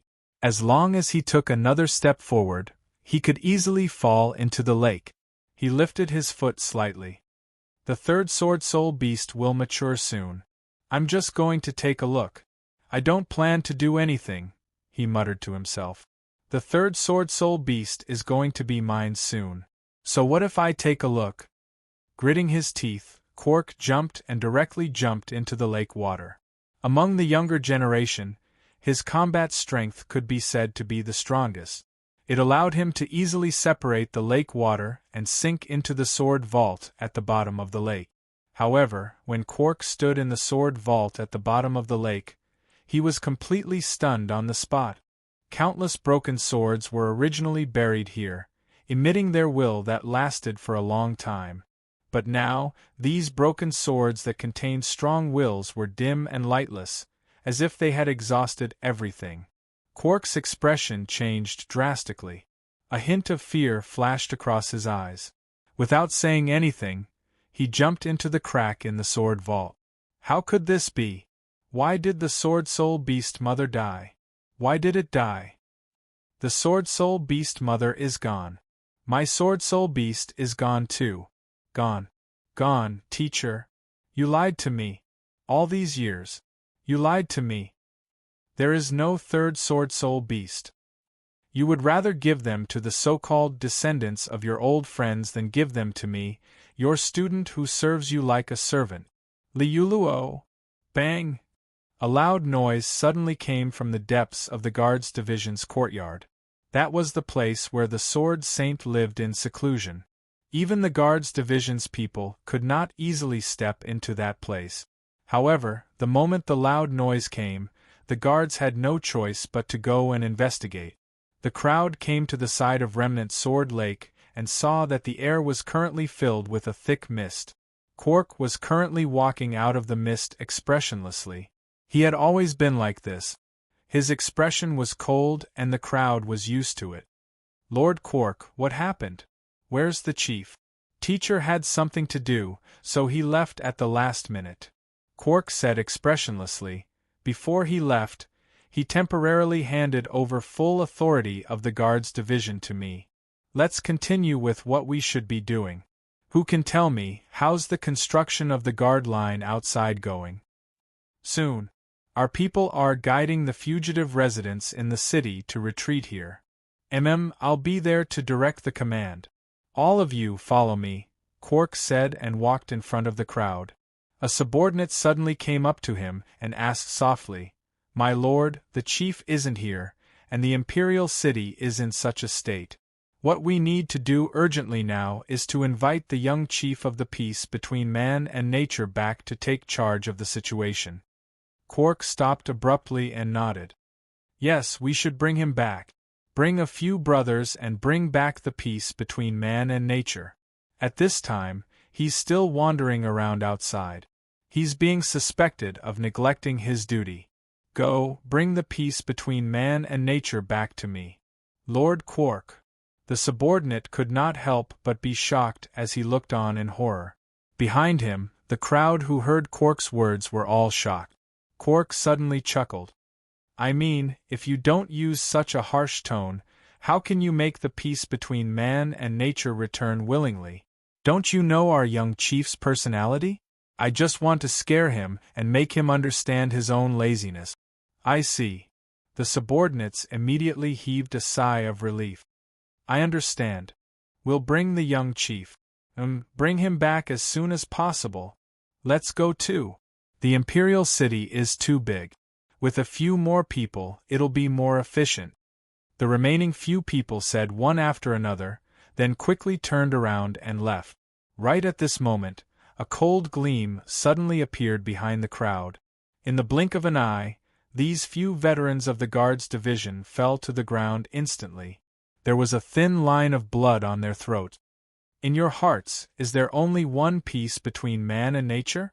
Quark walked past these corpses coldly. Have you all forgotten that I'm Yulow's first student? He swung the longsword in his hand. The longsword slashed on the rock, drawing a line of sparks. Then, with a flick of the longsword, the sparks flew out and landed directly on the corpses of the few veterans of the Guards Division. The fire was burning. Without the Sword Soul Beast, the only chance I have to become a saint is perhaps.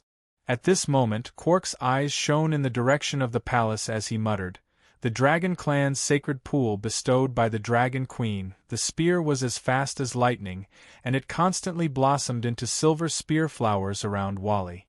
Behind them were collapsing buildings. The head maid of the palace, Laura, seemed to have the intention to kill at this moment. Each of her attacks contained endless killing intent. Why aren't you fighting back? After a round of rapid attacks without any results, Laura stopped. As an outsider, not only could they use the fastest speed to obtain power that far surpassed this world's professionals, they could also become even more powerful step by step. Once, this outsider man before her had single-handedly destroyed more than half of the continent's dragons, inflicting heavy losses on the continent's dragons. At that time, she was still an immature dragon. Why should I fight back? Mr. Varley shook his head. If I wanted to deal with you, I could have done it last night in the palace. Laura, you should know that I've never been willing to hurt you. Back then, when you slaughtered more than half of the dragons, why didn't you think that you wouldn't hurt me? Laura raised her long spear. How many of my loved ones have been buried by your hands? I really regret leading you to the Dragon Clan's territory. Die. She used all her speed and waved her spear. But she saw that Mr. Varley didn't move at this time. He even opened his hands and let her weapon pierce his chest. The moment the shocking killing intent was about to kill, it suddenly became chaotic. Laura stiffly twisted her wrist, and the long spear instantly avoided Mr. Varley's heart, but it had directly pierced his chest. Why didn't you dodge? At this time, Mr. Varley showed a complicated and painful smile. His palm gently stroked Laura's beautiful face. I'm sorry that I did that to your race. I'm powerless to defend myself. For me, this world is strange. I don't belong here. I don't have any sense of approval for anyone or anything here.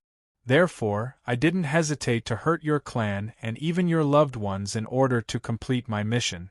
But only you are different. Don't say it.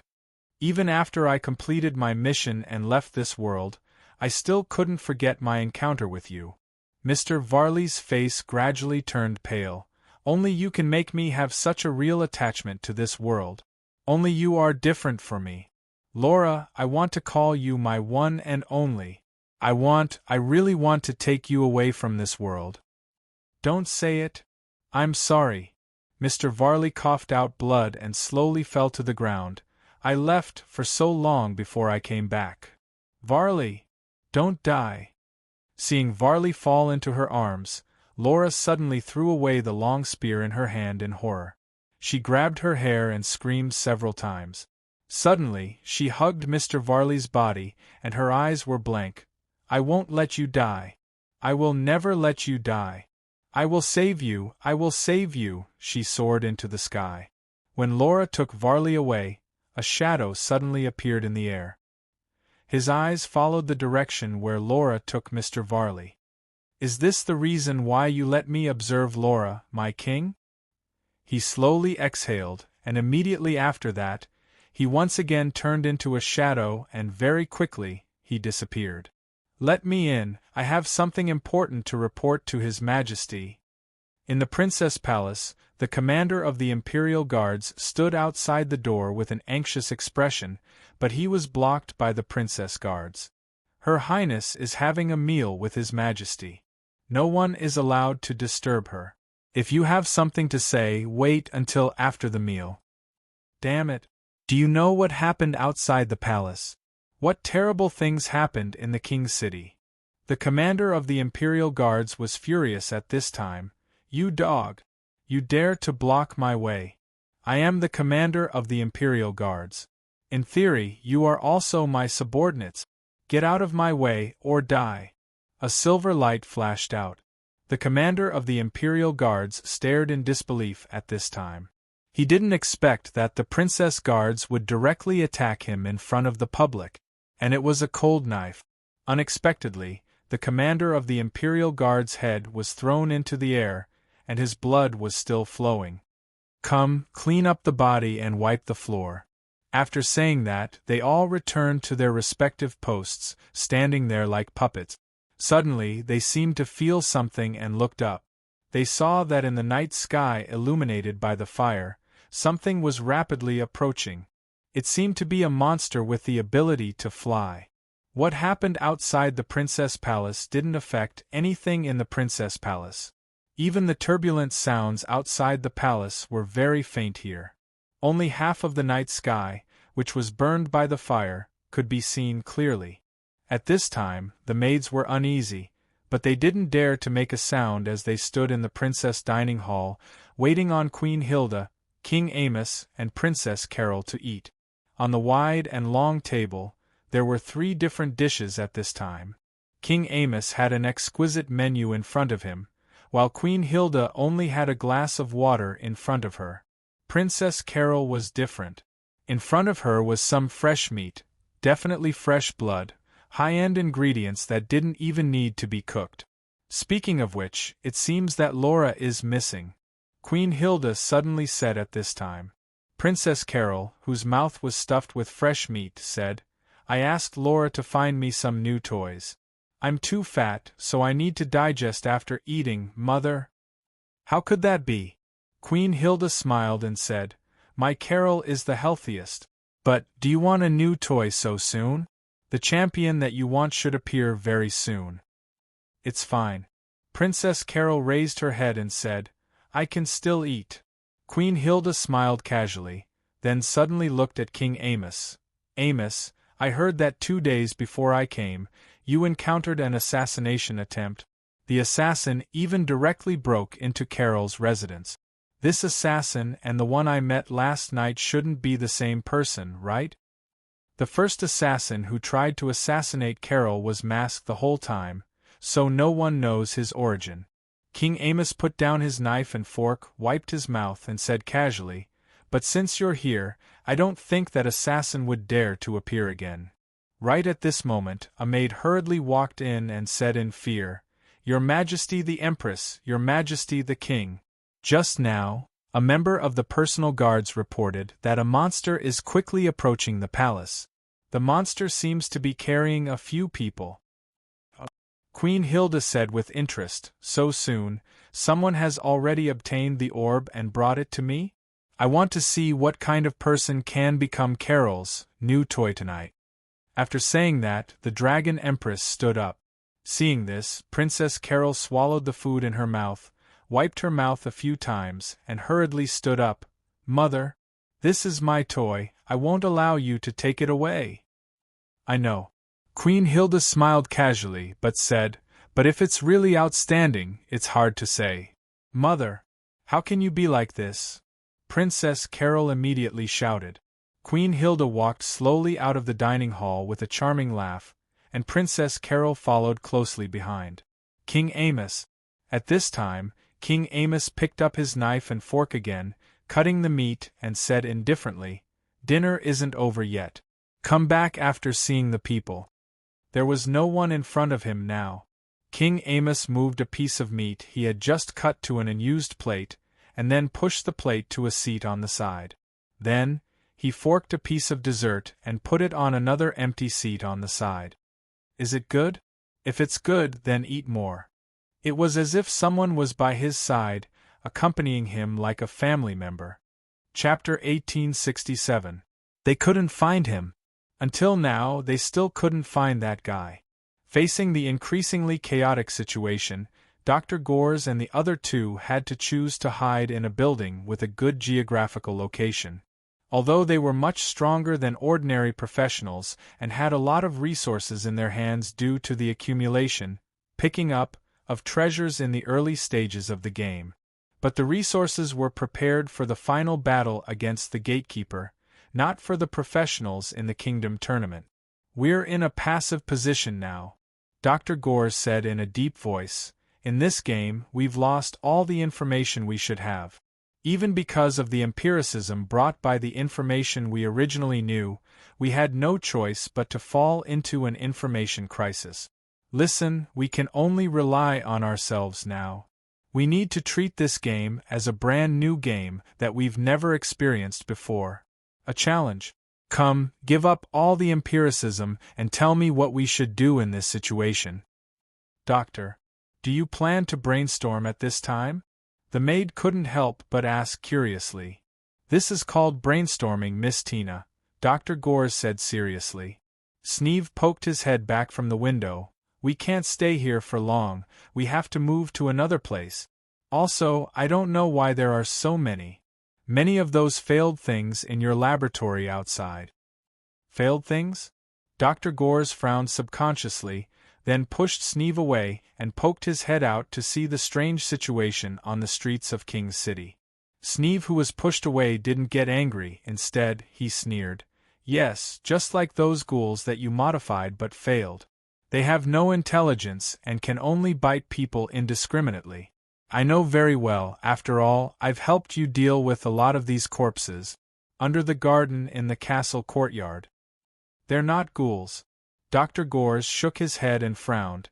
The modification of ghouls can't be separated from a special substance in the blood of vampires. There are no vampires in this world, but what? Sneeve asked coldly. Dr. Gores quickly said, but if this is man-made, who do you think is more likely? Sneeve and Tina looked at each other. The maid hesitated. It's Wally. Mr. Wally? Miss Tina, I'm glad that you're aware of the fact that we've betrayed Wally, and you're consciously going against your long-standing habits. However, you don't have to call him Mr. Maybe you should just call him by his name.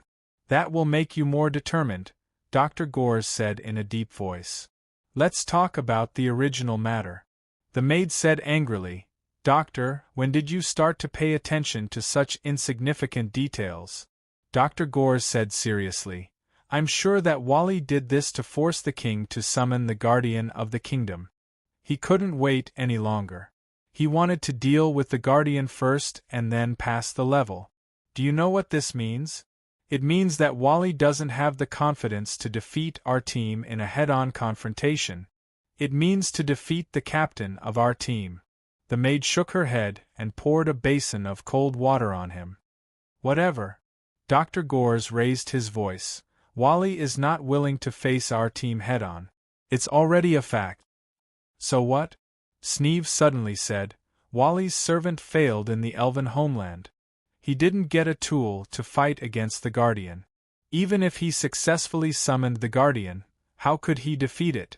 On the contrary, if the Guardian can appear in this case, it's even more beneficial to our team.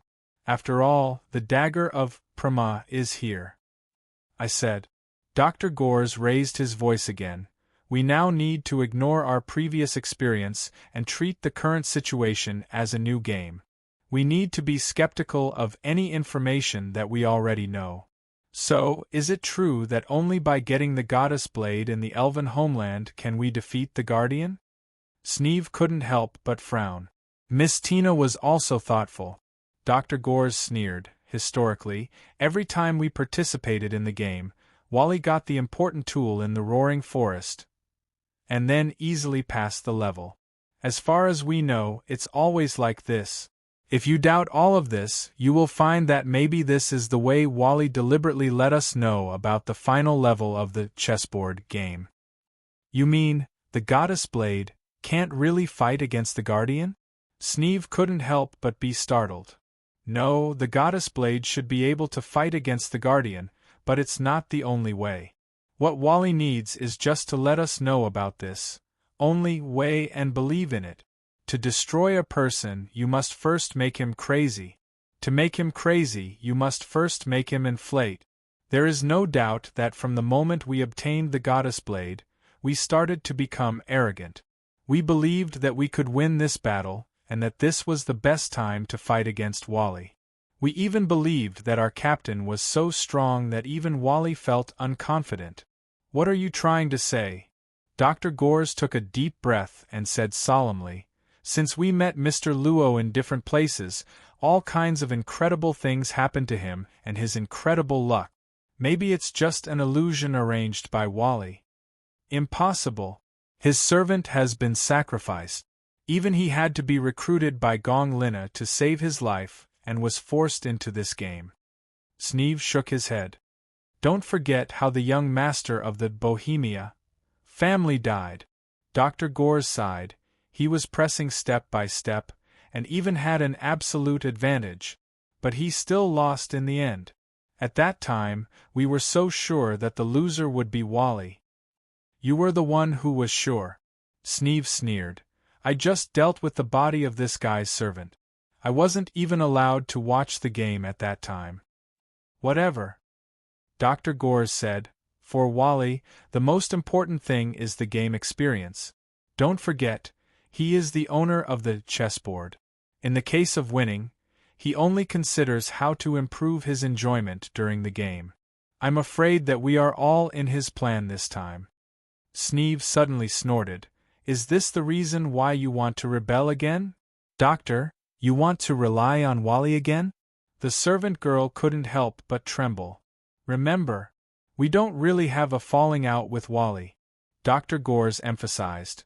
Our captain's strength is just an illusion that Wally planned behind the scenes. The purpose is to make us believe that he is really in a disadvantageous position this time. When we really go against him and confront him, maybe this is what he is really waiting for.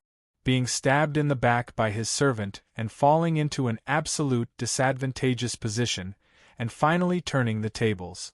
Won't such a game experience make the vampire's cold heart beat more fiercely? At this time, Sneeve suddenly grabbed Dr. Gore's collar. What did you tell me before?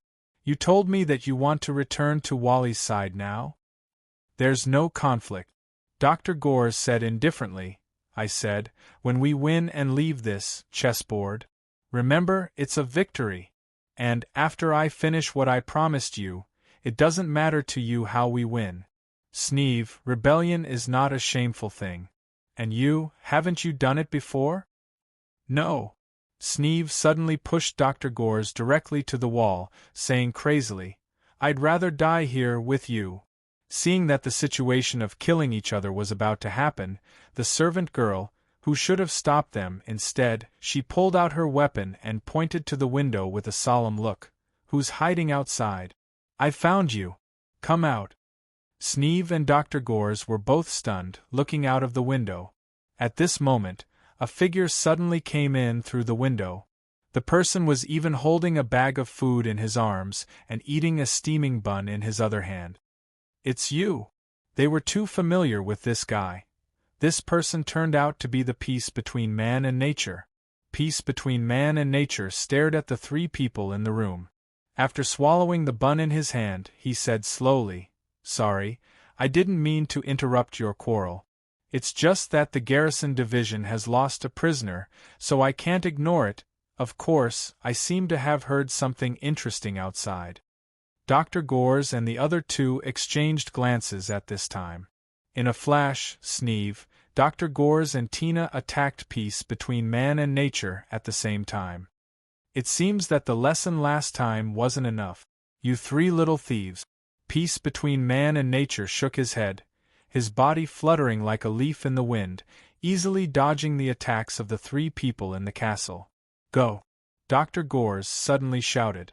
Peace between man and nature instantly squinted his eyes, then waved his hand, and a purple light shot out from his palm. The purple light was actually a small purple crystal sword. On the blade of the small purple crystal sword, there was even a half-opened strange eye. In an instant, the small purple crystal sword pierced the legs of the three people one by one at a strange angle. The three people in the castle fell to the ground directly before they could rush out of the door. Soon after, the purple crystal sword spun in a circle in the air, once again shooting out dozens of tiny sword light. The sword lights didn't disperse, and like long nails, they directly nailed the three people in the castle, directly imprisoning them. Peace between man and nature took out a bun from the bag and ate it, walking to the three people in the castle. Now let's talk about what I just heard. What is a gatekeeper? What is a pass game? Who is Wally? I heard from you that the mutated guys outside seem to be made by a person? The last question is, who are you people? Let us go first.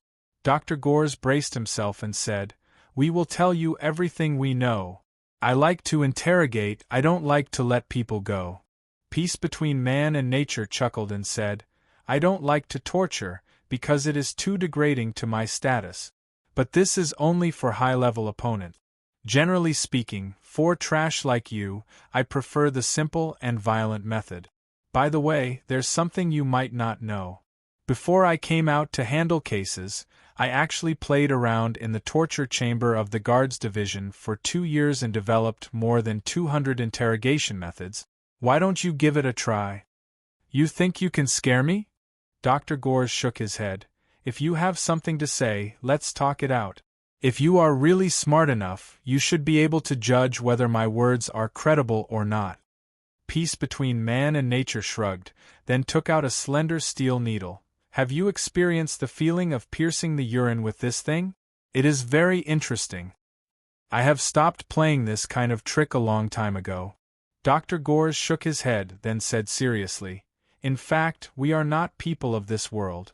We come from a world that you can't understand. As servants, we participate in a game in this world. Isn't that quite honest?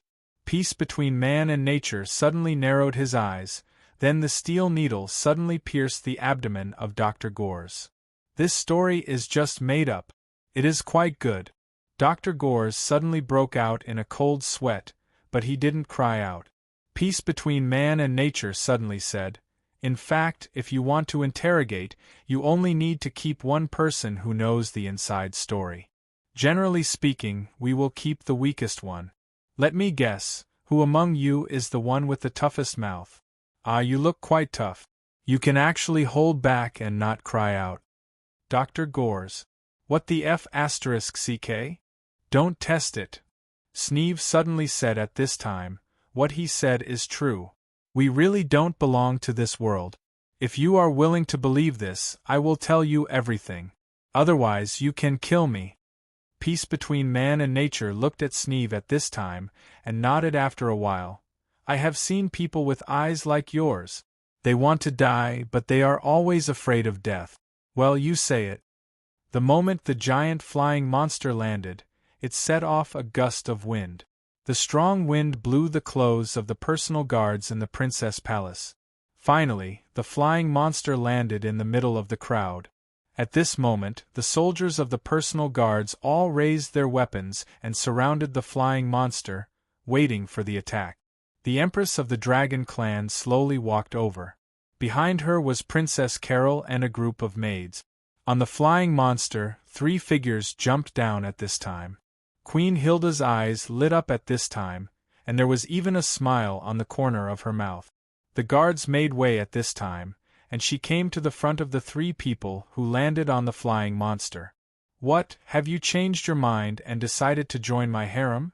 Queen Hilda smiled at this time, and her charming eyes were like silk. Chapter 1868. In the pool, there was a constant release of light like the beating of a heart. Laura's hands were pressing on Mr. Varley's wound, continuing to release power, guiding the healing power in the pool. He slowly opened his eyes.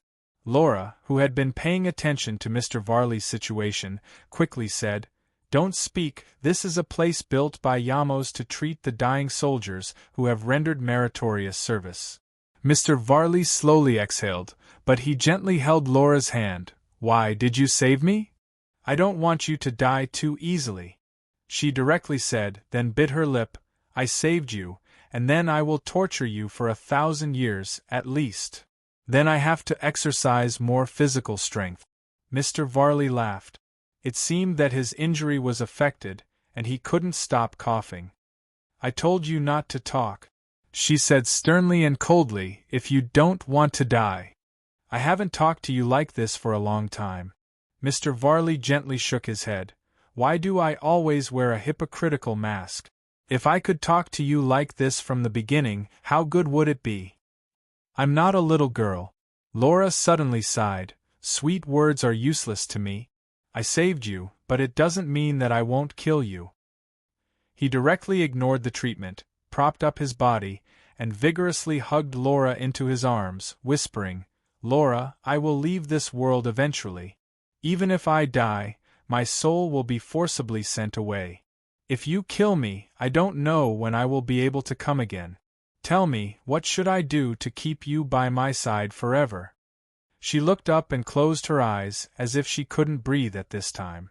She didn't have the slightest thought of pushing him away. "I am really sinful." Laura slowly sighed and trembled. "In that case, why didn't you choose to stay here?" "I said, I will be sent away in the end." Mr. Varley faintly said, "It may be tomorrow, it may be the next moment. This is not something I can control. I've told you before that the world you're in is just a world I found in a chessboard. Only by accepting the mission it gives can you descend to this world. And the mission has a time limit, and there's also a standard for failure. Only by winning this game can I take away what I want to take away you. For the sake of a so-called mission, you can wantonly slaughter my own kind. If you went to a strange place at the beginning and faced strange people, and you could only return to your original place by killing some people in this strange place, what would you choose to do?" Mr. Varley sighed. "I said that I won't quibble for what I did. For me, the biggest punishment is why I met you in this world." "Don't say it." Laura pushed Varley away. Mr. Varley frowned imperceptibly, but he quickly concealed it. He lowered his head and said faintly, "You shouldn't save me. Letting me die like this may be an atonement for you. And I don't have to be trapped in this chessboard's control." "The key," Laura suddenly said, "the key isn't with Yamos." Mr. Varley was stunned. He blurted out, What did you say?" Laura looked at him and said, "The key is with Princess Carol. This is Empress Hilda's idea, or rather, an order." Suddenly, Mr. Varley grasped Laura's hand. "It's too dangerous. I'll find a way myself. No matter how many times I have to descend and how many times I have to experience life and death, I will find a way to get the key from Princess Carol." Laura pushed Mr. Varley's hand away and slowly stood up. She put her hands together and several rays of condensed energy directly trapped Mr. Varley's body. "You stay here. These potions are very precious and effective for healing." Laura gently held Mr. Varley's face. "Her Majesty the Empress. Actually, she wants to kill me." Is it because of me?" Mr. Varley showed a painful expression. "Let me go, Laura. This is my business." "It's too late." Laura smiled sadly. "Promise me. Take me out of here." She lowered her head and bit Mr. Varley's lips. She bit his lips and swallowed his blood. After a long time, she pushed Mr. Varley into the pool. "If I don't come back before dawn, you have to find a way to leave." She turned around, took a deep breath, and resolutely walked out. Mr. Varley struggled to get up and shouted behind her, "Come back! Laura! Come back! Don't do this! I shouldn't have come looking for you! Come back! Laura!" She had completely left this place. Mr. Varley was still struggling in the pool, and mournfully calling her name. After a long time, he was still whispering Laura's name. Then, A soft round of applause suddenly rang out. In the darkness, a low voice echoed. The voice said, "She has really gone far, but you can still continue to act. I have to admire your prudence. But, the smile on your face has already appeared, right?" Mr. Varley's painful expression was swept away and replaced with calmness and calmness. His hands shook, and the energy rays that wrapped around his body instantly collapsed. Mr. Varley stood up and rubbed his wrist. "Let me think, which side do you belong to? You shouldn't be Hilda's people. Otherwise, with the Dragon clan's hatred towards me, you wouldn't have allowed Laura to treat me." "No, I am loyal to Empress Hilda," the voice indifferently replied. "I didn't stop you from healing because I wanted to see if Laura would betray the Empress. Now that I've obtained what I wanted to know, you won't be of any use to me." He slowly walked out from the darkness. It was a masked man wearing a black robe. "Goo. You said that you are loyal to Hilda, that's it." Mr. Varley chuckled. "I have a guy who is loyal to a lot of people. Even I can't say how many masters he has behind him. This guy won't be like you, admitting it so easily." Goo suddenly rushed out, and a strong airwave instantly separated the liquid in the pool. The fierce wind directly hit Mr. Varley's body. Outsider. Damn it. As soon as he made his move, he displayed his powerful strength. Even without the 10-direction annihilation, one of the 3 legendary divine weapons, he was still an out-and-out human sanctuary that was unknown to the world. He was a mysterious power that was hidden by the side of the Yamos king. Mr. Varley couldn't tell which side this guy who suddenly exposed his killing intent came from, but he wasn't afraid. A gray light flashed in his hand. In an instant, Goo felt as if all the strength in his body had disappeared. Caught off guard, Goo did not have time to be surprised as he saw the grayish-white light slash across his body. A line of blood, starting from his forehead, slid down vertically. His mask had been torn, revealing a beast-like face. "This is one of the 3 divine weapons." Goo knelt on the ground, his pupils dilated, and before he could finish his last sentence, he directly collapsed on the ground. The snake that devours all spells, one of the 3 ultimate divine weapons created by Locke. Mr. Varley chuckled at this time. It has a lot of special abilities. In addition to the most important attribute of breaking the dragon, it also has the attribute of silencing all the power of the opponent. Of course, the silencing attribute is too powerful, and it can only have an effect on the same target once. But it doesn't matter, after all, you don't have a second life. Mr. Varley approached at this time, kicked Goo over, and flicked the tip of his sword a few times on Goo's body, then said indifferently, "It's not bad to have one more sanctuary-level puppet. Don't wake up so soon. When I need it, I will wake up your restless soul." With that, Mr. Varley put away his weapon, with a strange smile, and quickly left the healing place. A moment later, in the healing place, the faint light of the pool still illuminated the entire healing room. Beside the pool, Goo's heart suddenly jumped. He suddenly sat up, like a drowning person, and took deep breaths. Goo subconsciously stroked his heart, murmuring, "I am alive again?" Suddenly, Goo seemed to feel something, and directly looked at the potion pool in the healing room. He saw that above the pool, lines of words slowly floated out. Those were words that he could read. "Thank you for letting me experience the feeling of killing. This is some of the rewards I promised you. Please kindly accept it. Of course, we are even now." Goo stared blankly at the words in the pool disappearing bit by bit, as if they were just illusions. Suddenly, Goo couldn't help but shiver. "The reward is a second life," he whispered softly. All of a sudden, he felt fear that came from the depths of his soul. What kind of is our world welcoming? But soon, Goo immediately got up. It was as if he had picked up this life for free. However, he didn't have time to be happy about this matter, because he had to inform the Yamos king about everything he had seen in the healer's room as soon as possible. The purpose of these outsiders is the key.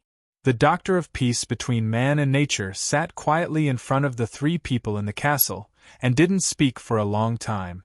He ate the buns in the food bag one by one, until suddenly he reached his hand into the bag again, and found that the buns were all finished. Then he frowned. Dr. Gores and the other two had been communicating with their eyes. Of course, they lacked tacit understanding, so the efficiency of this communication was too low. Until now, the doctor didn't understand if Sneeve rolled his eyes, other than despising him, there was any other meaning. The way to leave is to defeat the guardian of the kingdom. Suddenly, the Doctor of Peace between man and nature said, in other words, if you can't defeat the guardian of the kingdom, you can only stay in this world forever? His eyes were suddenly filled with murderous intent. Dr. Gores suddenly said, even if we are trapped here, when we all die, the game will restart. In the future, there will be other servants coming. The Doctor of Peace between man and nature said, isn't that better? Keeping you here, we can get more information from you, and buy more time for the possible invasion of servants in the future. After all, I also belong to this world. No matter what, I don't want to see my world being invaded by outsiders. I really want to slap my big mouth. Dr. Gores opened his mouth and immediately frowned. Are you going to imprison us? No. The Doctor of Peace between man and nature shook his head and even waved his hand. The sword light released by the amethyst sword instantly shattered, and the three of them were instantly released. I intend to let you go and let you complete your so-called mission. What did you say? Dr. Gores said in surprise. Go. The Doctor of Peace between man and nature said indifferently, leave in front of me, and then think of all the ways you can think of to defeat the guardian of the kingdom, before I change my mind. Dr. Gores and the other two looked at each other. Almost at the same time, the three of them jumped out of the window and instantly landed on the street outside, and then ran away. The Doctor of Peace between man and nature silently looked at the back of the three little thieves and said to himself, there are only three of them, what can they do? Are there more powerful servants? Hopefully, you can really defeat the kingdom's guardians. This is really unimaginable. After all, before I was born in this world, I was a Highlander. The royal palace, the princess palace. The atmosphere was still strange. At least, for Nan Xiaonan, the air seemed to have suddenly quieted down, after the Dragon Queen's shocking speech. Nan Xiaonan was quite conflicted at this time. Should she eat this big melon in front of her? Indeed, we meet again, Your Majesty. Boss Luo knew how to pick a topic. At this time, he smiled as if he had not heard Queen Hilda's speech and said, I'm sorry to disturb you at this time. We just came here to prepare for this competition, and we intend to wait here for the person who will obtain the orb in the end to appear. Queen Hilda could not help but be startled at this time. Princess Carol, who was behind Queen Hilda, was looking at Mose, who was beside Boss Luo, with her eyes shining. Mose was beside Queen Hilda, and she kept making clicking sounds. Mose shuddered subconsciously. This was very similar to the way those ants looked at him when he was farming in the countryside. Ha ha! Queen Hilda laughed. For the orb? I didn't think that it would be this kind of reason. If you want, this Empress can give you as many precious pearls as you want. If you want all the wealth in the world, I can fulfill your wish. Even if it's this kingdom, I can give it to you, as long as you are willing to smile for this Empress.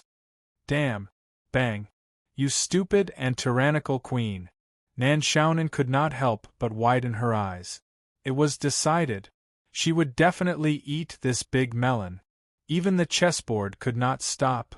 Chapter 1869. Becoming the king of Elnis was the same as climbing to the top of the human world.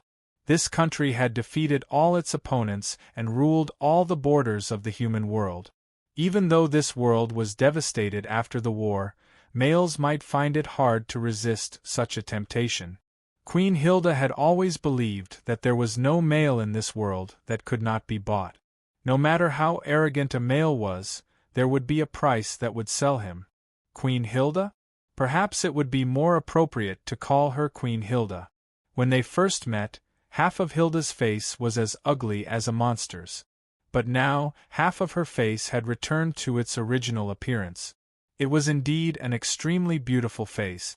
If such a perfect and powerful woman stood in front of you and told you that as long as you were willing to smile for her, you could be the king of the human world, how many people could resist? Can't resist. Mose whispered in Nan Xiaonan's ear. My mother said that no one could resist such a big thing. And it doesn't sag. How exactly did your mother educate you? Suddenly, Nan Xiaonan felt that she had unknowingly developed a little interest in Mose's mother. Well, a normal interest. Don't talk so much. Have some manners. Nan Xiaonan simply glared at Mose and then continued to pay attention. But obviously, Mr. Luo did not know the answer. The Dragon Queen's promise might be enough to move the whole world, but for Mr. Luo, it was probably far from enough. Boss Luo's calm smile disappeared. I think this is unfair to the contestants who are working hard to fight for the orb, or even to the kings who spent countless resources and effort to conquer each country. Boss Luo shook his head and said, Your Majesty, please take back your words. Are you rejecting me? Queen Hilda suddenly narrowed her eyes. Men? Listen, no one can reject the name of Hilda. Since last time you dared to reject me. If it weren't for the fact that you obediently returned the divine armor, I wouldn't have tolerated you until now. Don't think that just because you have a dragon-slaying weapon and know Griffith's secret sword technique, you can act so presumptuously in front of me. If you want to defeat me with just Aurora's Aster and Griffith's secret sword technique, you're still 1,000 years too early. Facing this aggressive, tough, and even domineering Dragon Clan master of the continent, Boss Luo suddenly felt the loveliness of a certain true dragon of the godly land. Boss Luo said calmly, In other words, with these 2 items alone, I have no problem protecting myself, right? Queen Hilda's expression immediately turned cold. Last time, she had indeed failed to keep him here, but that was only because the curse in her body had suddenly flared up, causing her to instantly lose all her strength. As for the look of fear in her eyes, it was obvious that this was a negative effect of the curse's activation. She was already at the limit of her power, and could constantly feel the entire world suppressing her power. It was as if half of her power was shackled, and she was unable to unleash the ultimate power that belonged to the dragon god. Even so, if the other party was determined to leave, with the 3 godly weapons and the secret sword technique that killed the Dragon King Griffith, it would be difficult for Hilda to keep him here. You can leave, but your companions may not. Queen Hilda smiled calmly. Boss Luo said, That's why we came here, waiting for the appearance of the orb holder. This country has been preparing for this competition for a long time. I think it's only right to put an end to it. You want to win this competition? Queen Hilda couldn't help but be surprised. How can this be attractive to you? The Dragon Clan's sacred pool? With your strength, how can you be interested in a sacred pool that can already reach the pseudo-sacred realm? Impossible. You can't be doing this just to become Carol's guest, right? Mother, I like the strong one next to me, catch him for me. I can't wait anymore. Don't be impatient. Queen Hilda gave Princess Carol a rather dignified look, causing the princess to tremble in fear. The fat and flesh on her body kept shaking, making her look like an ugly insect standing upright. Mose opened his mouth, but subconsciously pointed at himself, and then said in surprise, This is the kingdom's princess, Princess Carol? That seems to be the case. Nan Xiaonan nodded, then chuckled and said, How is it, aren't you very surprised? With such a princess, you still have the mood to become the champion of this competition, and then become her husband? Moses' face was full of hesitation, then he suddenly slapped his head and said something shocking. My mother said that as long as it's a good woman, it doesn't matter even if she's the ugliest in the world. As long as I can enter the treasury and get the holy water to save the general's mother, I, Mose, will only suffer a little. Your Majesty, please give Princess Carol to me. I want to be your son-in-law. Nan Xiaonan looked at Mose in shock. This guy's words were really Boss Luo also looked at him with interest. His face was still calm, but there was a trace of a gentle smile in his eyes. He really liked this kind of interesting soul. The guards in the palace didn't move at all, as if they didn't hear anything, and still stood there numbly. However, the maids couldn't help but turn pale with fright. This boorish man actually dared to say such disgraceful things to her face. It should be known that Princess Carol hated it the most when people talked about her appearance in front of her. At this time, the princess's fat and flesh shook even more violently. But at this time, Queen Hilda put a hand on Princess Carol's shoulder and slightly pressed her down. Her Majesty looked at Mose curiously from head to toe. "You said the general? You're Iron Mask Marshal Jack, right? Who are you to him?" "I'm the first guest of the general's family, Mose." At this time, the big guy patted his chest and said, "This time, the general's mother is seriously ill, and only the holy water in the palace can save her, so I plan to participate in the competition. I heard that the champion can enter the treasury and have a chance to get the holy water." Queen Hilda said indifferently, "Since the Iron Mask's mother is seriously ill, why didn't he go to the palace to discuss with Yamos? With his achievements, even if it's a more valuable treasure, Yamos wouldn't even frown, let alone the holy water. Why would he need a guy like you to worry about it?" "Hey," Mose said at this time, "the holy water is a national treasure. The general has been loyal to the country all his life. How can he ask for such a treasure for his own selfishness? Isn't this asking for a reward? You're ruining the general's reputation. Oh, you're the queen." "I'm sorry," Mose was disrespectful. Maybe because she found it interesting, or maybe because she had other purposes. For example, to ease the relationship between the man who ignored her. Queen Hilda was not angry at this time. Instead, she showed an interesting look. "If I'm not the queen, what are you going to scold me for? Say it, I promise you, I won't vent my anger on you." At this time, Mose suddenly slapped himself twice, and even knelt on the ground. "Queen, Mose was wrong. Mose shouldn't have been impulsive and disrespected you. You're the queen, the mother of the country. My mother said that every word and action of the mother of the country represents the face of the country. If the mother of the country doesn't behave properly, it's a disgrace to the country. And if someone insults the mother of the country, it's the same as insulting their own country. So, Mose won't insult you, the queen." Queen Hilda suddenly snorted and waved her sleeve. Suddenly, a powerful force directly flipped Mose over. Then, a terrifying force came down from the sky and pressed Mose down again, smashing his whole body into the white jade ground outside the princess palace. "You reckless little guy." Queen Hilda's eyes were filled with murderous intent. She was obviously really angry. Most people in the world only knew about her in stories and biographies. However, in the eyes of the truly knowledgeable people, Queen Hilda of the Dragon Clan's licentious reputation was like thunder in their ears. "Queen, Mose is the stupidest. My mother often scolded me like this. If I said something wrong, please punish me, the queen." Mose gritted his teeth and raised his head, but blood was already flowing out of the corner of his mouth. Mose has thick skin. He's not afraid of being hit. "Then I'll kill you." Queen Hilda laughed coldly and said, "Not only you, but your mother as well. I will kill her. Not only will I kill her, but I will also skin her alive and send her under the sun so that she will be burned to death. I'll also let her know how bad she is at teaching her child." What a stupid woman! As soon as she finished speaking, Queen Hilda waved her hand.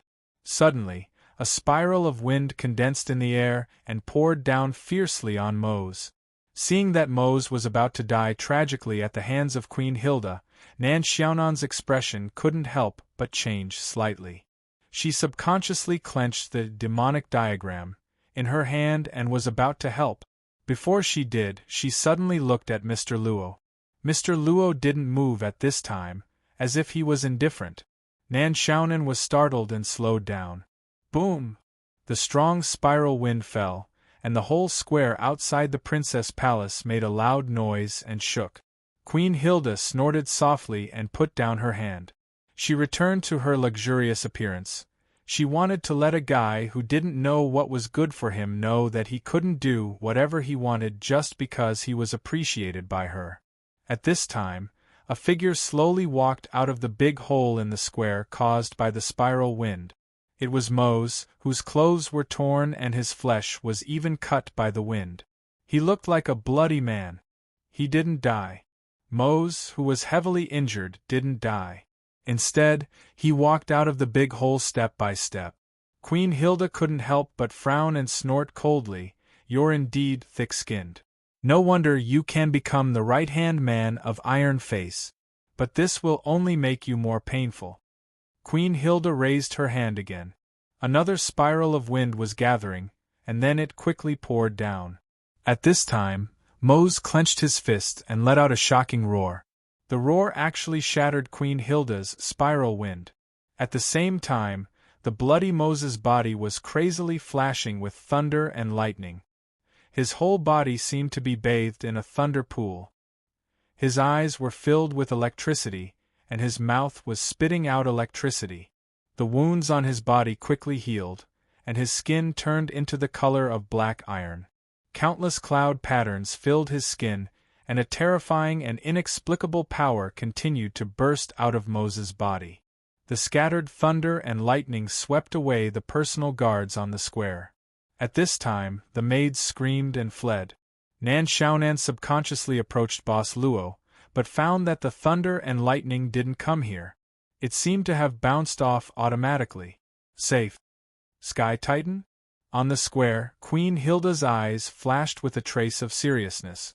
She watched the changes in Mose's body. She saw that Mose's violent aura was rising as if there was no end. She snorted coldly. "I didn't expect that Sky Titan would have a leftover like you. So what if you're a Sky Titan?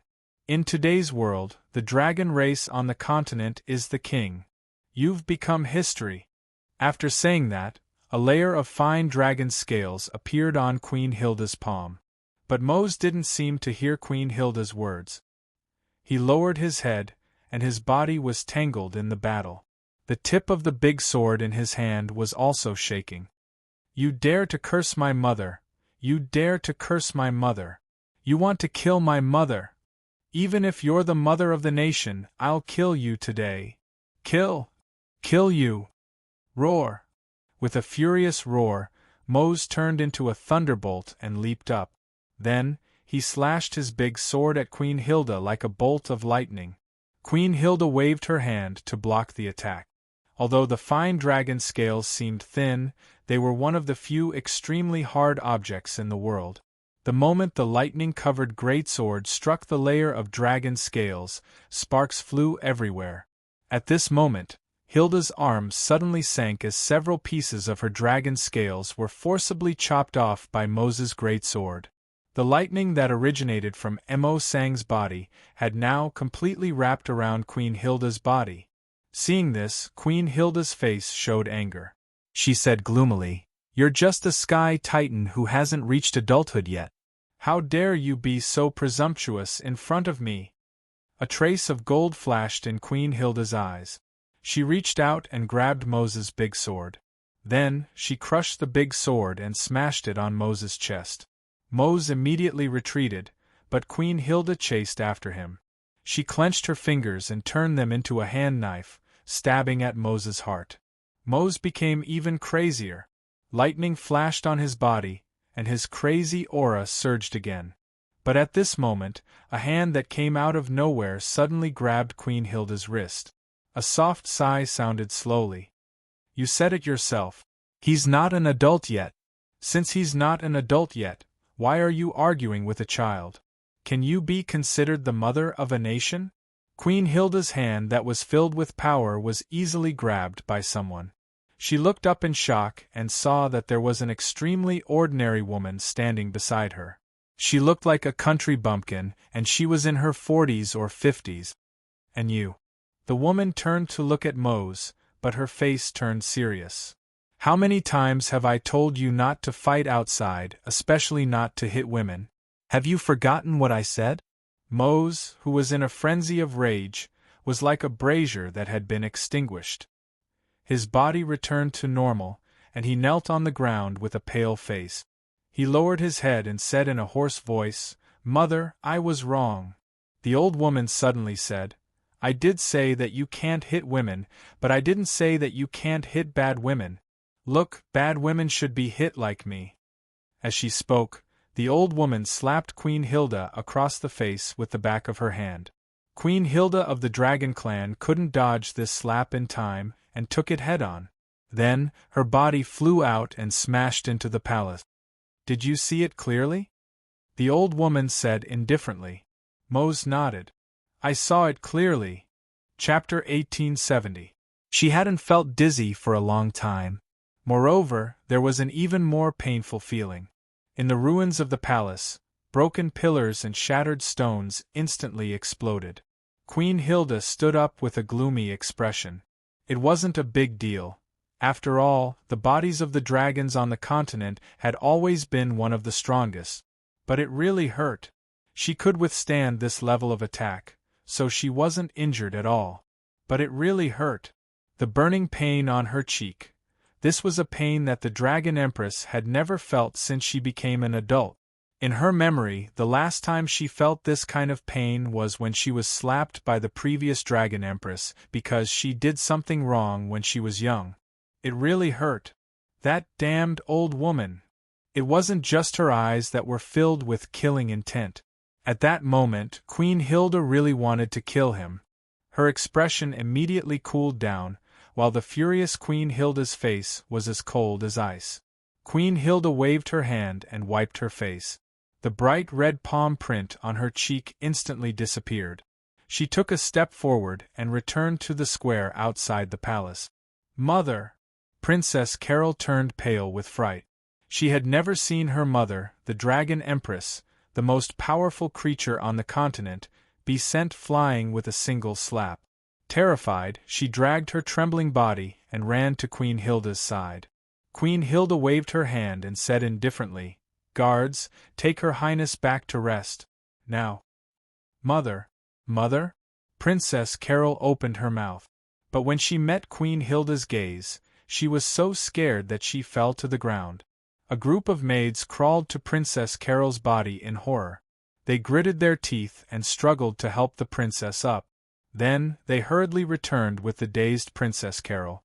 Seeing that Princess Carol had been sent to the palace, Queen Hilda narrowed her eyes. In the distance, Emo Sang was still kneeling on the ground. He was kneeling in front of the old woman. The old woman was saying something. Emo Sang lowered his head and didn't say a word. He looked like a child who had done something wrong. Queen Hilda looked at Boss Luo and Nan Xiaonan, who were standing in the distance. She frowned again. She narrowed her eyes and walked step by step towards the old woman. With each step, a layer of scales would appear on Queen Hilda's body. She walked a total of 7 steps, and her body was covered in 7 layers of scales. These scales were tightly interlocked, forming a set of golden armor. Finally, Queen Hilda came to a place a few meters away from the old woman. She coldly looked at her and said, "It was you who raised this Sky Titan? Who are you? You're not Sky Titan. Are you a subordinate of the Titans, an ally, or what?" "Whatever you say I am," the old woman said indifferently. "I'm here to teach my good-for-nothing child a lesson. Don't tell him to bring some random woman home. It's none of your business. Besides, this is my child. I can hit and scold him as I wish, but it's not up to any random person to scold him." "Which, how dare you?" Queen Hilda's killing intent surged. "Don't call me that," the old woman said with a cold smile. "It's not certain who's the witch. Who knows which guy is already 1 or 2,000 years old, but still eats young grass every day. Today you won't leave this capital alive." Queen Hilda calmed down. She waved her hand and a spear appeared. "God's spear." The old woman glanced at it casually and said, "This is the magic spear that the dragons on the continent used to kill the gods when the world changed. Such a magic spear that has drunk the blood of the gods was actually passed to your hand. What a disgrace to its original prestige. I'm afraid that you use it every day to satisfy your insatiable desires, dirty and smelly gold gutter. This old woman. She was a queen. In the distance, Lady Nan, who had unknowingly moved closer to watch the drama unfold, widened her eyes in shock. She was so shocked that it was as if she had seen a celestial being. She almost shouted and prostrated herself on the ground. Queen Hilda's expression became serious. She gathered power on the spear in her hand and said in a low voice, "Who are you?" "Don't waste your energy here," the old woman said indifferently. "This world will oppress me the same way it oppresses you. If you fight with me, you won't be able to stop until the next time your curse flares up. I just want to live a peaceful life for a few years. I'll take this good-for-nothing child home to farm. I'm not interested in your trivial matters. You'll know after we fight."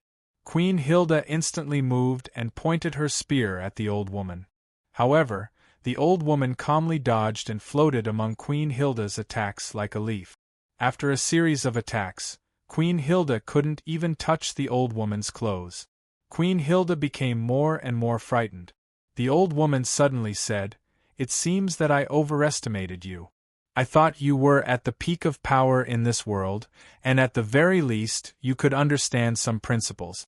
I didn't expect you to be an idiot who doesn't know how to use your power. You're no different from those so-called pseudo-saints. You just have more brute force. I take back what I said before. If I fight with you, I can beat you to a pulp in an incense stick's worth of time." An incense stick's worth of time. Queen Hilda obviously didn't know how long an incense stick's worth of time was, but it couldn't be very long. This completely enraged the Empress of the Dragon Clan. "Roar!" A huge roar came out of Queen Hilda's mouth, and the whole palace shook crazily because of the Dragon Queen's rage. A huge shadow appeared in the sky above the palace. Streaks of black mist condensed, and at the same time, a terrifying black whirlwind was released. Even though it was just a head, it was as big as a palace. This was the appearance of Queen Hilda's true body, but it was just a shadow. Nan Xiaonan's eyes lit up. This feeling was right. For her, an immortal who walked between dimensions, this was what a subworld exploration should have. Usually, when facing the strong natives of this subworld, Nan Xiaonan would tear open her own star creation world, and then send out her endless star creation creatures to flatten the world. Now, she looked at the only thing she could take out, the demonic diagram, and didn't say anything. At this moment, a golden light shot up into the sky and pierced the huge dragon shadow in the night sky. The golden light instantly exploded in the shadow. A golden light pattern, accompanied by the explosion, spread across the whole city. After this, Queen Hilda knelt on the ground as if she had been severely injured. She covered her heart and spat out a mouthful of pus and blood. Her face was pale. A trace of exhaustion flashed in the old woman's eyes, but she still looked strong. She coughed twice. "I'm old and useless. Just a little exercise and I'm tired. This world, there are humans like you?"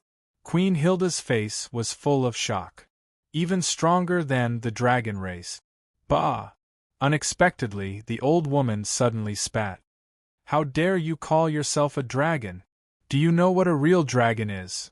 A real dragon carries the fate of the earth and roams the 9 heavens. As long as it stands on the earth, its power is endless, and it is never defeated. Who do you think you are?" As she spoke, the old woman suddenly glared. "I'm angry just talking about it. Today, I'll peel off your skin so that you don't continue to embarrass yourself here. Dragon Queen? How dare you call yourself a Dragon Queen?" At this moment, the old woman pinched her fingers, and a 3-foot-long sword light suddenly shot out between her middle and index fingers.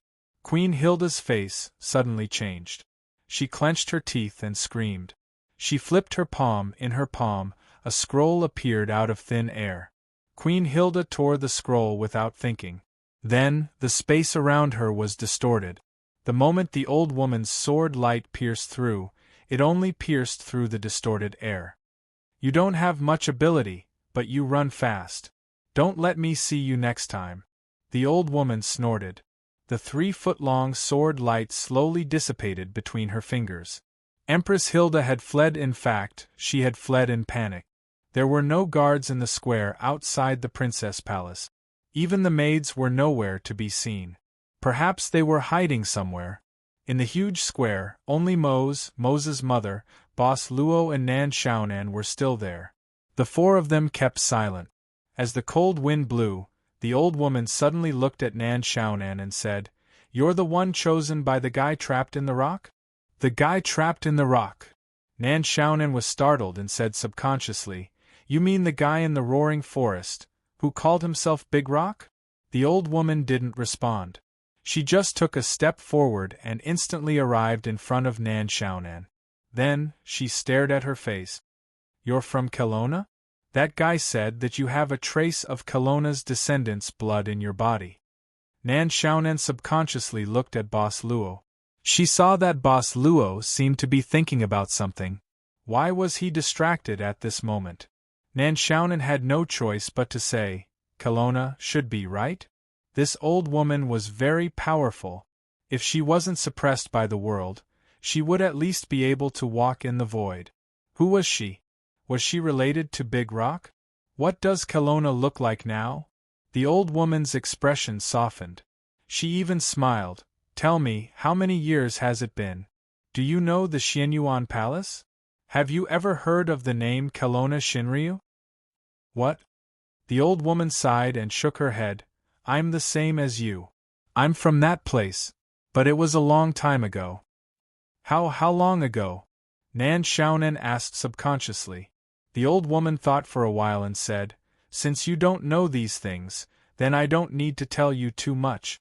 I've already said that I'm not interested in the trivial matters here. I just want to live a peaceful life for a few years. That guy. Big Rock, right? Since it has chosen you, just treat it as a rare stroke of good luck after waiting for such a long time." Nan Xiaonan's eyes were full of question marks. The old woman waved her hand. Mo sang, "Come home with me.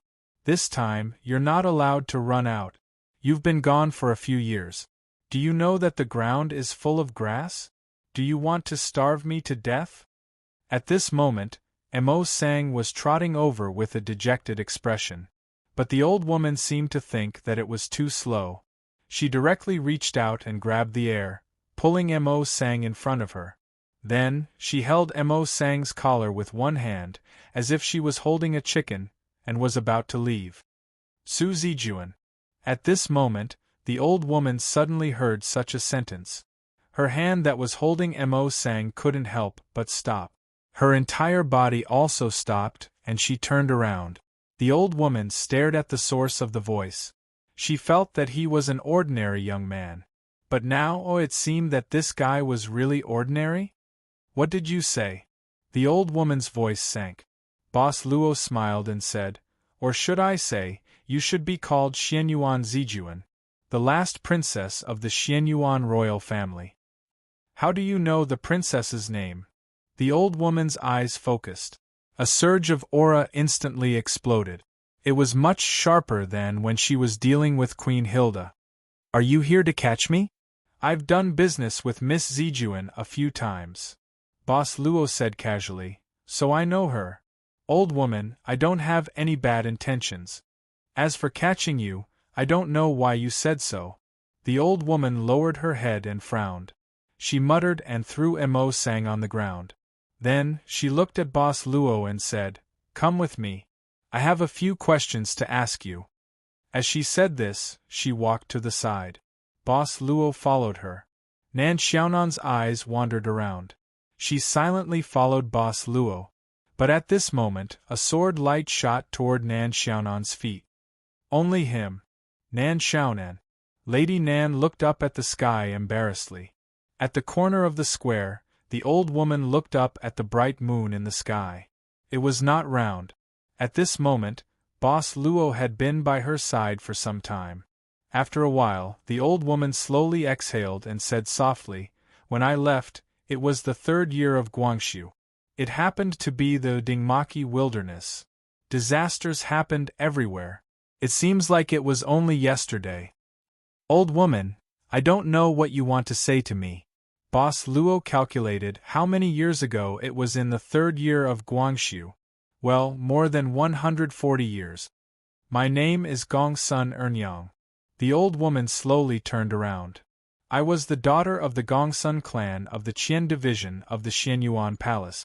I left the Xianyuan Palace because I committed some crimes. Now, I'm exiled to this alternate world. Gongsun. Boss Luo was stunned. The old woman, Gongsun Ernyang, nodded and said, That's right. Haven't you heard of the Gongsun clan of the Qian division? I've heard of them. Boss Luo nodded and said, But I think, compared to the Qian division, I should be more familiar with Mr. Gui of the Kuan division. You know about Chichi Kamaya? Gongsun Ernyang nodded. That's right. It seems you know about the Xianyuan Palace. You didn't lie to me. Boss Luo smiled but didn't say anything. He thought that his relationship with the Xianyuan Palace should be very shallow. There was no need for him to pry into anything, unless it was unnecessary. It was really shallow. He didn't know many people from the Xianyuan Palace. He had only done business with Su Zijuan a few times. As for the Kelowna Shinryu, Long Shiro wasn't from the Xianyuan Palace now. Ever since she became the Kelowna Shinryu, she had already cut off the Xianyuan surname, right? So, her relationship with the Xianyuan Palace was really just SOSO? ######PS1. Thank you to the owner of 6th Night Demon King for the tea. PS2. 1/1 update completed equals. Chapter 1871. As a matter of fact, no matter how close Boss Luo thought he was to Xianyuan Palace, Gongsun Ernyang had already believed that he was related to Xianyuan Palace. He had several business dealings with the princess and was familiar with Gui Qiani, the head of the Kuan department. It should be known that the head of the Kuan department had been in the Xianyuan Palace for thousands of years. Gui Qiani didn't know how many clan heads of the Gongsun family of the Qian department had been tortured to death. As the saying went, Gongsun clan was like flowing water, while Chichi Kamaya was like iron. Chichi Kamaya, the head of Kuan department, had a very special position in Xianyuan Palace. Not only was he a head of a department, but he was also the leader of the monster race in Xianyuan Palace. At the same time, he had a deep relationship with the current Kelowna Shinryu. Of course, if it was just a one-sided story, she should have some doubts and shouldn't completely believe it. But Gongsun Ernyang believed it right now. Look at how clear this child's eyes were. Look at how polite this child was. Look at how comforting this child was. It was as if he lived next door to his own house and watched him grow up. He was sensible and respectful to his elders. Oh, you said you did some things for the princess? Gongsun Ernyang was quite curious at this moment. Of course, I received a certain amount of remuneration. Boss Luo said frankly at this time. The small shop that I run usually solves some problems that customers hope to solve. Gongsun Ernyang nodded, but didn't take the opportunity to ask further. It wasn't as if there had never been a small shop that accepted payment and helped people solve their problems. In ancient times there were many similar organizations, but these organizations were mostly assassin organizations. Of course, this kid didn't look like an assassin. He didn't have the temperament of an assassin. Gongsun Ernyang didn't ask why he had the ability to help the princess of Xianyuan Palace. The relationship between the Qian and Kuan divisions in the Xianyuan Palace was complicated. Even if the Xianyuan royal family was in power, there were many things to worry about. If the princess wanted to do something and didn't want the two divisions in the palace to talk about it, then Gongsun Ernyang would believe it. Just like when she escaped from the Xianyuan Palace. Then how did you enter this alternate world? Gongsun Ernyang asked. She looked straight into Boss Luo's eyes. I'm currently studying abroad. It just so happens that school is on holiday, so I've been traveling with my female companion.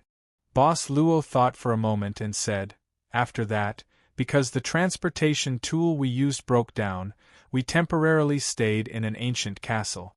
The owner of this castle has a chessboard. He invited us to participate in a game, and then we came to this place. This is half true and half false, Gongsun Ernyang suddenly said, but I think you're quite pleasing to the eye, so I'll take it as the truth. I see that you are traveling with my son Mo Sang, so you are not a bad person. Mr. Mo Sang? Boss Luo blinked. Gongsun Ernyang said indifferently, Mo Sang was born a little special. Although he looks simple, he has the instinct of a beast. He can distinguish between good and bad people. It's quite special. Boss Luo nodded and then said, Is Mr. Mo Sang really your son? Gongsun Ernyang shook her head. Mo Sang was a dead baby that I found. I used some methods to bring him back to life. Just now, the so-called Dragon Empress of the continent had already told me Mo Sang's true identity. She didn't make a mistake. Well, although this lowly servant is not very good, she is quite knowledgeable. Boss Luo thought for a moment and said, Senior, can you tell me the reason? Gongsun Ernyang said, This happened a long time ago, even before I entered this alternate world. The origin of the myth is the creation of the two goddesses, Gloria and Aprama. They created the origin of this world and the god. He already knew this from White Shirt Araya. Gongsun Ernyang saw that Boss Luo was not surprised, so she nodded. It seems that you have been here for some time. You should have heard some things. I happen to know some things. Boss Luo smiled. Gongsun Ernyang said, The two goddesses who created the world did not directly manage this world. They gave the power to the first generation of gods that they created. So, in order to better rule this world, the first generation of gods worked together to create their subordinates, and they had the powerful Sky Titan race. That era was called the Golden Era, and it has been maintained. Until an unknown time, the continent's dragon race appeared and began to rise. At first, the continent's dragon race only appeared as the servants of the Sky Titan. But gradually, the continent's dragon race began to control not weak power. Their reproduction ability was even better than the Sky Titan. Later, there was a great change in the world, and the gods fell one after another. At this time, the continent's dragon race suddenly rebelled. They betrayed their master, a Sky Titan, and successfully took over the position of a Sky Titan. In the Battle of Dusk, the first generation of the continent's dragon race, the Dragon Emperor, even killed many weak gods. In the end, the continent's dragon race ended the Golden Era and started the Silver Era of their rule. There was a great change in the world? Boss Luo asked curiously, Senior, do you know what the great change is? Gongsun Ernyang thought for a moment and said, Now, the world that you and I are in is a real world, not a world in the chessboard. It lives in this chessboard, because a strong person came from the outer world. During his journey, he used the chessboard in his hand to refine an entire world. The reason for the great change in the world is that the weapon spirit in the chessboard is destroying the original will of this world. The sudden rise of the continent's dragon race should be driven by the weapon spirit of the chessboard. Without a doubt, with the fall of the gods and the end of the Golden Era, the weapon spirit of the chessboard has obviously achieved its goal. Otherwise, when you enter from the outside, you won't have so many conveniences and treat this as a game. Senior, did you also enter the chessboard world in this way? The part about the changes in the world was actually recorded in the data source that the white-clothed Araya spat out. Since the elven homeland, Boss Luo already knew about this part of the history. However, the data source did not record anything about Gongsun Ernyang. Even the process of how she entered the chessboard was not recorded in the data source. It was an accident that I entered this world. Gongsun Ernyang thought for a while and said, Back then Back then, after I left the Xianyuan Palace, I wandered around the world. Once, I accidentally entered a special space. Well, this space seemed to be created by an organization called the Magician Association. The purpose was to allow a group of non-humans to have a normal place to live. I felt that the purpose of the creation of this space was not bad, so I hid and lived in this space for a while. Once, I accidentally found an ancient cave in this space, not far from the territory of the so-called 13 vampire clans, but I didn't expect this chessboard to be hidden in this cave. After the initial contact, I was absorbed by the mysterious power of this chessboard, and was given some simple task. As far as I know, once the chessboard game starts, unless the current player dies or fails, a new game will start. Otherwise, the chessboard will not open a second time. Gongsun Ernyang took out a necklace. On the necklace there were 7 small stone fragments. She said calmly, because this is the core of the chessboard's spirit. Because I have it, in general, I can live quite freely in this other world.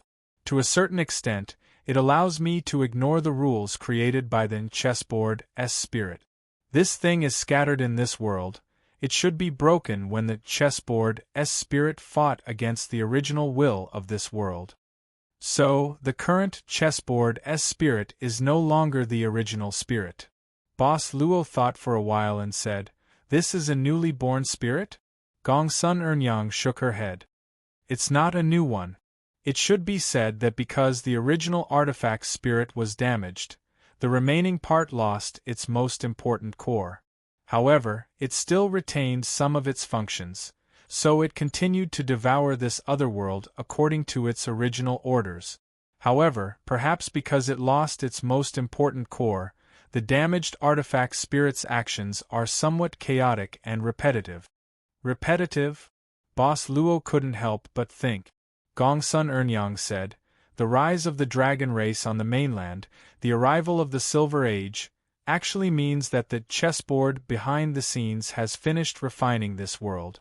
However, due to the damage to its core, the remnant artifact spirit continued to carry out its previous orders and continued to destroy this other world. It had probably forgotten that the dragons of the continent were originally the accomplices that it had pushed out to erode this world, and instead viewed them as an obstacle to its own devouring of this world. After all, the current spirit's spirit doesn't know this at all. It can only say that the fate of the dragon race on the mainland is more tragic. That's why the servant game started." Boss Luo nodded. "That's right." Gongsun Ernyang nodded. "I should be the first outsider to enter this game after the appearance of this game, but the remaining spirit probably didn't think that I would find its original core and thus be able to avoid its control. Because of the existence of these core fragments, it basically doesn't notice me. Of course, if I do something too bad, it will still be noticed. After all, it should want to take back its core. What I'm saying is that it may have thought of other ideas during the long period of being damaged." Boss Luo suddenly said, "If that's the case, Senior who has the fragment core, I'm afraid that the situation will be very dangerous." Gongsun Ernyang said indifferently, "It's not that time yet. Let's talk about your matter, little guy. What's your mission here this time? Since you have some relationship with the Xianyuan Palace, I don't want you to be trapped here." When I arrived, there was no so-called main mission. Boss Luo thought for a while and said, "The way to clear the level and leave is to defeat the Kingdom Guardian of the Kingdom of Elness. I heard that for a long time. As long as the servant team can defeat the Kingdom Guardian, they can leave here. As far as I know, similar games have been done many times, Senior, don't you know?" Gongsun Ernyang said, "Defeating the Kingdom Guardian is because this Kingdom Guardian is originally the entrance of the chessboard. It's equivalent to a guard.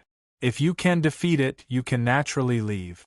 What I'm saying is that in the world of the chessboard, you will be guided by the chessboard's will and complete the mission step by step.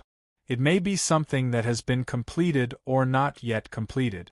It's hidden in the challenges that you have to face, and it won't be easy for you to find it." Boss Luo shook his head. Gong Sun Ernyang thought for a while and said, "It's okay if you don't know. I also thought about it for a long time. It's your first time here, everything is too strange for you, so it's not strange that you don't know.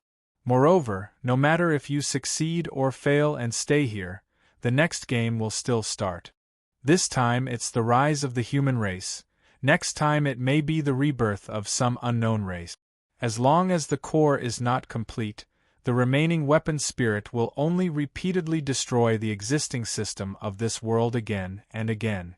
If the chessboard's will was a destructive machine, then the chessboard's will that lost its core was equivalent to losing the stop button, and it would only continue to destroy. That's what it meant." Boss Luo was silent. Gong Sun Ernyang suddenly said, "Do you want to leave this world? If you want, I can help you once. Then chessboard's guards are not difficult for me to deal with. However, if I help you leave, you have to promise me one thing. If you don't promise, you can only think of a way to pass the level yourself. Of course, I won't force you or attack you." Why does this sound so familiar? Thus, Boss Luo smiled and said, "Senior, what do you want me to do for you? You need to promise me before I can tell you." Gong Sun Ernyang said indifferently, "Don't worry, this won't be a difficult thing. After it's done, you may even get unexpected benefits. Of course, you can doubt my words. I said that I won't force you. You can think carefully about whether you want to promise me or not. However, during this time, I won't give you any help." Boss Luo said cheerfully, "Then, give me some time to think about it." Gong Sun Ernyang wasn't surprised and just nodded indifferently. "In that case, I'll stay in the king's city for a few days." Queen Hilda's face was pale as she collapsed in an alley. Her shoulder was still bleeding profusely. She used the movement scroll at the last moment. Although she managed to send herself away in time, the old witch's sword pierced through the space at the last moment and stabbed her. Damn it, how can there be such a powerful human? Queen Hilda, who had just lost and lost miserably, had no strength left. She didn't even have the strength to raise her hand. "There's another one here. It's a woman." A group of professionists with greedy smiles on their faces suddenly appeared in front of the powerless Dragon Empress. Chapter 1872. Logically speaking, putting aside Queen Hilda's messy personal life and her overall personality, her looks were really good. On top of that, Queen Hilda's face was pale and her clothes were disheveled. She even looked like she was heavily injured and couldn't move. Furthermore, she was leaning weakly against a dark alley. It seemed like she really needed some special help. Moreover, she was wearing luxurious clothes. It was very likely that she was from a wealthy family or even a female member of a great noble family. She was a noble lady before this disaster. She was a woman that these wandering professionals would probably never meet in their entire lives under normal circumstances. If that was the case, wouldn't it be even more effective to liven things up? As the saying goes, delusion is the most powerful drug in the world. In the capital where killings were rampant at night, they had seen enough death. Their hands were stained with enough blood. Their nerves were like a bowstring that was about to snap. They could not stand stimulation, especially this kind of fatal temptation that could seduce the desires in their hearts. Queen Hilda looked at the thugs around her expressionlessly.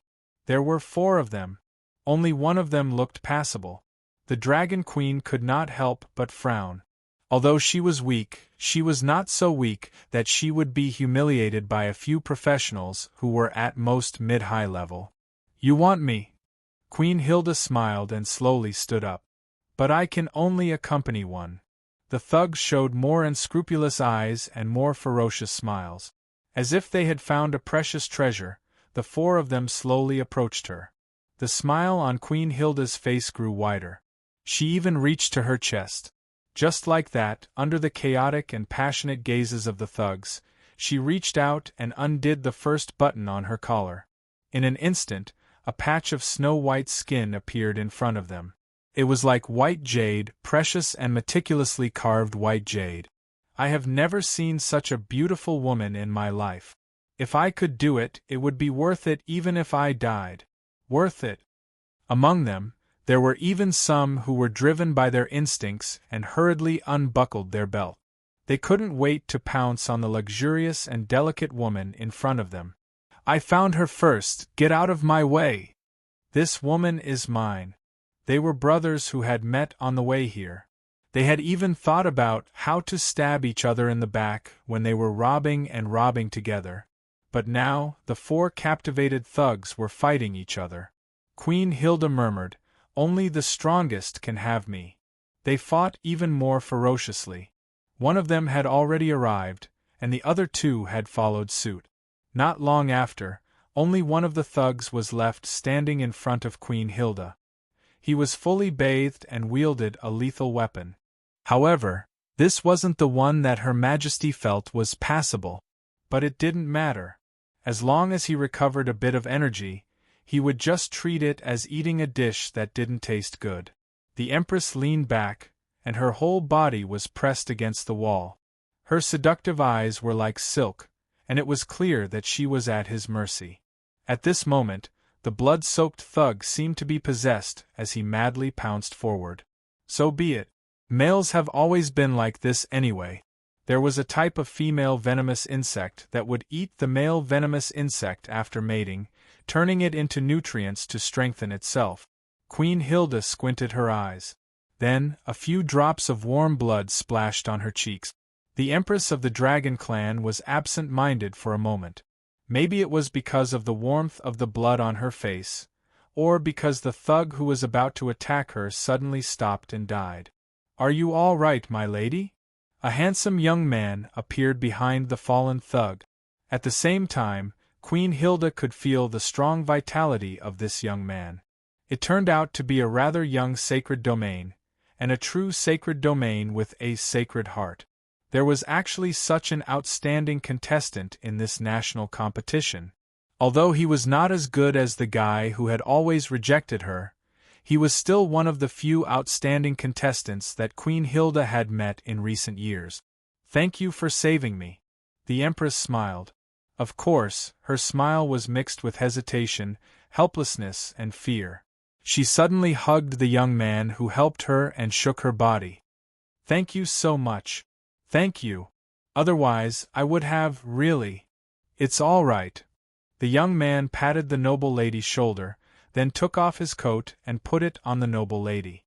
Taking this opportunity, he pushed the noble lady away slightly and said indifferently, "This place is not far from the main street where the guards division is located.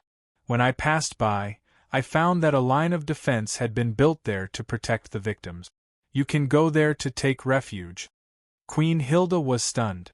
Perhaps she did not think that the young man would push her away so easily. But if he did not have such a strong will, he would not have been able to obtain the heart of sainthood at such a young age. Queen Hilda was even more helpless now. She sobbed and said, But my family has died in this disaster, and I'm injured. I can't run so far alone. There are no thugs on this road." The young man said indifferently, "Only some mutated guys. But as long as you are careful and try not to make any noise, you can still reach the line of defense. Warrior, please send me to a safe place." Queen Hilda looked up, her eyes full of desolation. I will do everything I can to repay you." "I can't help you." The young man still shook his head. "I'm just passing by, and I've already saved you once. But I can't help you all the time. I can't help everyone here either. Farewell." This was completely out of Queen Hilda's expectations. Seeing that the young man really did turn and leave, the Dragon Queen frowned. Her eyes turned, and she had a plan. "Warrior, I beg you, save me. Save me and my child." Queen Hilda cried out miserably. The young man was stunned and subconsciously turned his head. "Your child." Queen Hilda sorrowfully covered her lower abdomen and said miserably, "It's my and my husband's child. He hasn't truly come to this world, but he has already lost his father. Perhaps he will lose his mother, but I really don't want him to be deprived of the chance to see the sun tomorrow. Please help me, okay?" It's not far from here to the guard's line of defense. Just think of it as for a new life. The young man's furrowed brows suddenly relaxed. He shook his head and said, "You're on your own. When I touched your wrist, there was no pregnancy pulse at all." What is a pregnancy pulse? With Queen Hilda's experience, she couldn't find the relevant knowledge. But when the young man saw through her in an instant, she couldn't help but be a little stunned. Forget it. Queen Hilda's expression suddenly turned cold, and there was no trace of her weak and helpless appearance. I originally wanted to play a widow game with you to spice things up a little. Since you don't know how to appreciate my kindness, then don't blame me. Faced with the sudden change of expression of this noble lady, the young man's relaxed brows instantly furrowed. The reason he furrowed his brows was not because of the noble lady's change of expression, but because he suddenly received a notification at this time. Notification from the chessboard. Cursed warrior, because of your lack of understanding, you have angered the Dragon Queen of the continent. This is a female with an unusually strong sense of possessiveness and energy. Fight if you don't want to be sucked dry. Of course, you can also try to defeat her on the battlefield where the soul and the flesh intertwine. Maybe there will be a surprise. I can only help you to this point. Cheers. F***CK. In an instant, the young man, Tang Tianlin, gritted his teeth and took out his weapon without saying anything. He hadn't mastered the new ability he obtained after being promoted to the Saint of Death in a short time, and with the chessboard's notification that his opponent was the Dragon Queen of the continent, a huge layer of pressure was suddenly cast on him. Therefore, what he wanted was not a direct confrontation, but a temporary escape from the hands of the opponent. Tang Tianlin's body instantly faded and directly sank into the ground. Seeing this, Queen Hilda sneered. Her hand grabbed Tang Tianlin's shoulder like lightning, and suddenly a powerful force rushed into Tang Tianlin's body. It easily broke through Tang Tianlin's consciousness and directly knocked him out. Queen Hilda directly pulled Tang Tianlin out, but she couldn't help but frown. This young man was a real saint. Although the heart of Sanctuary's waves were subtle, it couldn't escape her senses. In Hilda's imagination, she might have to use some means to capture him since she was heavily injured. If he had hidden something, she might even let him escape successfully. But she didn't expect it to be so easy. If you had attacked me immediately. Queen Hilda looked at the outstanding young man who had really been knocked out by her. She reached out her hand and stroked his cheek. She smiled and said, "It seems that you don't have much experience in life and death battles between absolute powerhouses. This empress will treat you well." Gongsun Ernyang said that she would stay in the royal city for a few days. That was true, but she didn't have the slightest intention of leaving. Instead, she silently pulled Mose to stay beside Boss Luo. This is actually a very strange combination, Nan Xiaonan thought. Mose and Mose's mother, herself and Mr. Luo? Mr. Luo and Mose's mother, then her and Mose? Pooh pooh pooh. Mr. Luo, we are now.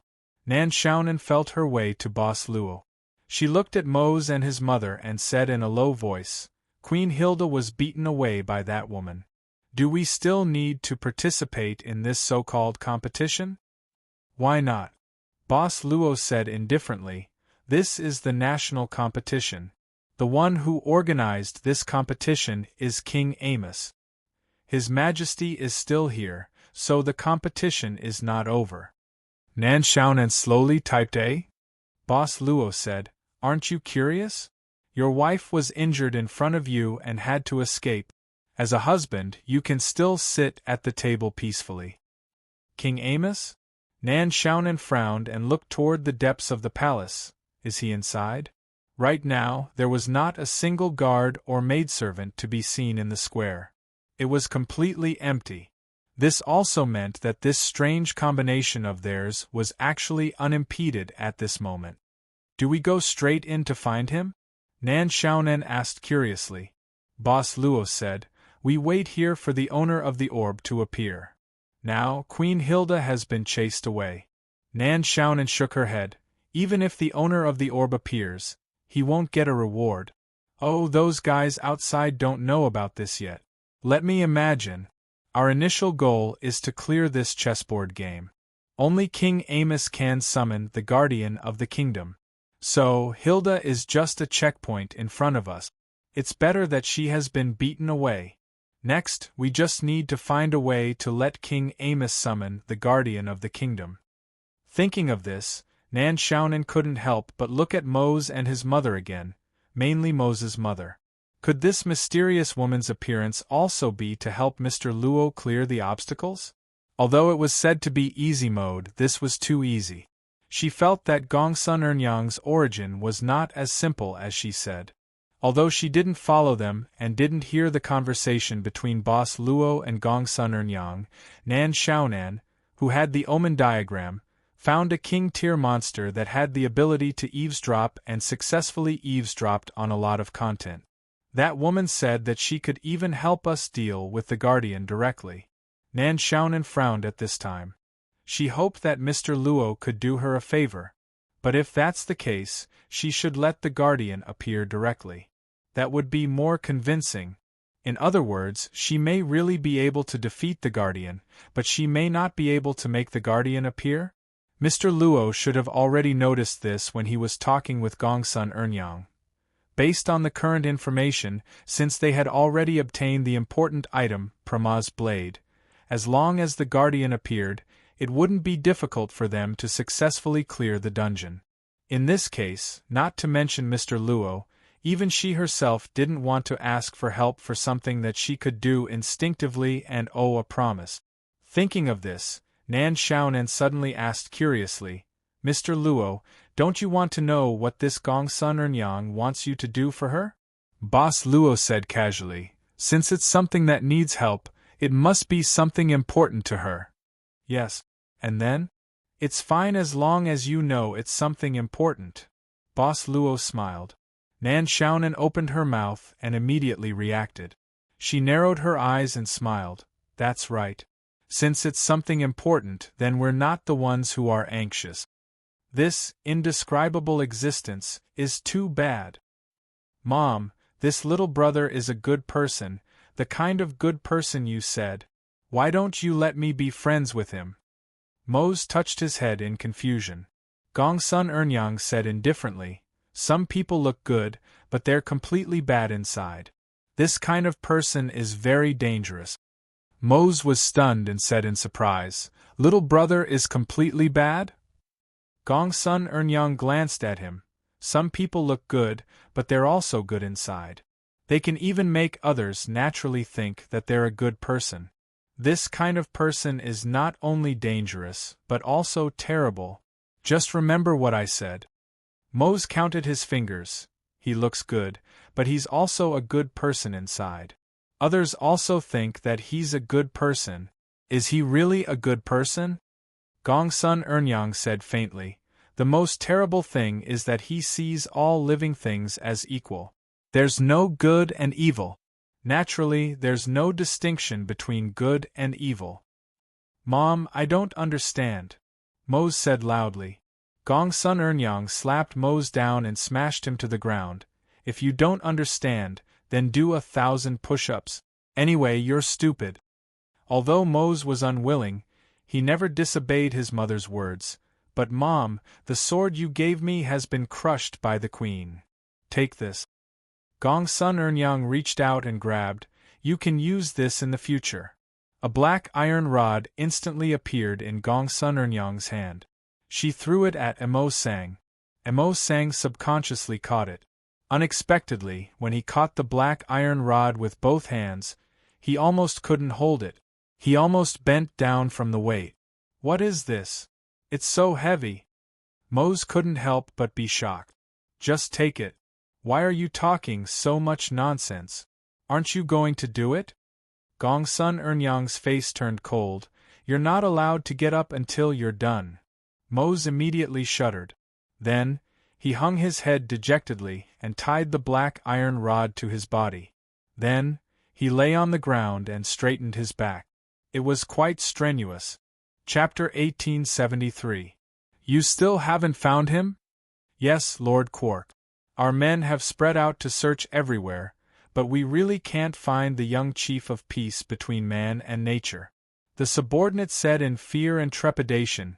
Besides, those zombie-like bastards are running amok in the Imperial City. Many of our brothers have died in battle and turned into bloodthirsty monsters. Quark looked at the guard division officer before him expressionlessly. The man was not exactly his subordinate, but because he now had the personal order of the chief, Sacred Swordsman Yulo, he was able to mobilize the entire Guards Division's forces. Quark actually did not have a fixed position in the Guards Division, or rather, he did not have a position at all. The others only knew that he was one of the Sacred Swordsman's men, hence his considerable status. If that's the case, summon them back as soon as possible. Quark thought for a moment and said, "Our most important mission now is to stabilize the line of defense on this street and protect the refugees as much as possible. I'm afraid we won't be able to hold on for much longer." The subordinate was unusually worried as he said, "If it's just normal civilians who have turned into zombies, then it's still fine, but if it's professionals who have turned into zombies, then it's going to be difficult. They still retain their powerful forces. If it wasn't for the Guards Division storing a large amount of lethal weapons all year round, our line of defense would have been breached a long time ago. However, judging from the current consumption rate, I'm afraid we won't be able to hold on until dawn." At that moment, another high-ranking Guard Division officer moved swiftly and came before the two of them. "Lord Quark, we found a secret passage in the armory," the officer said with a surprised look on his face. "And we found a messenger in the secret passage. It's Marshal Jack's messenger. Bring me there." Quark furrowed his brows. He did not know about the existence of the secret passage. The Guards Division was founded by Sacred Swordsman Yulo. It had existed since King Amos ascended to the throne. Back then, the Sacred Swordsman Yulo had not only controlled an army, but also established the Garrison Division, which was independent of all the systems of the kingdom. It was directly subordinate to King Amos, and could be said to be a real power figure that all the nobles in the kingdom were abnormally afraid of. After the war was settled, Liu Luokai resigned from all his positions in the army and only kept his position as the head of the Guards Division. Therefore, the Kingdom of Elnis now only had one general, who was known as the Iron Marshal Jack. It was just that the Iron Face Marshal Jack had always been outside the capital, leading troops to clean up the remaining forces hidden after the destruction of the various countries. He had not returned to the capital for many years. Sword Saintly Yulo and Iron Mask Marshal Jack were friends, and their friendship was not shallow. Quark knew this very well. As Ryulo's close aide, Quark had participated in the private gatherings of the two pillars of the kingdom more than once. Even so, why would Jack's messenger appear in the Garrison Division's armory, in the secret passage that even he did not know about? A feeling of being distrusted gradually sharpened Quark's gaze at that very moment. He carefully hid the rage in his heart and came to the armory to see the messenger of the marshal that they mentioned. It was a young man who appeared to be very young. He was lightly dressed, yet appeared to be excessively mature and reserved. "You are Lord Jack's messenger?" Quark sized up the young man and asked in a heavy voice, "Do you have proof?" The young man then took out a token and said calmly, "This is the family emblem of the general. It's only given to his trusted aides. Your Garrison Division should be able to verify it." Quark's subordinate then whispered beside him, "Our men have identified the family emblem. It's a specially forged emblem that only belongs to the general's family in the kingdom. It's just that we couldn't find this person's identity in the household register."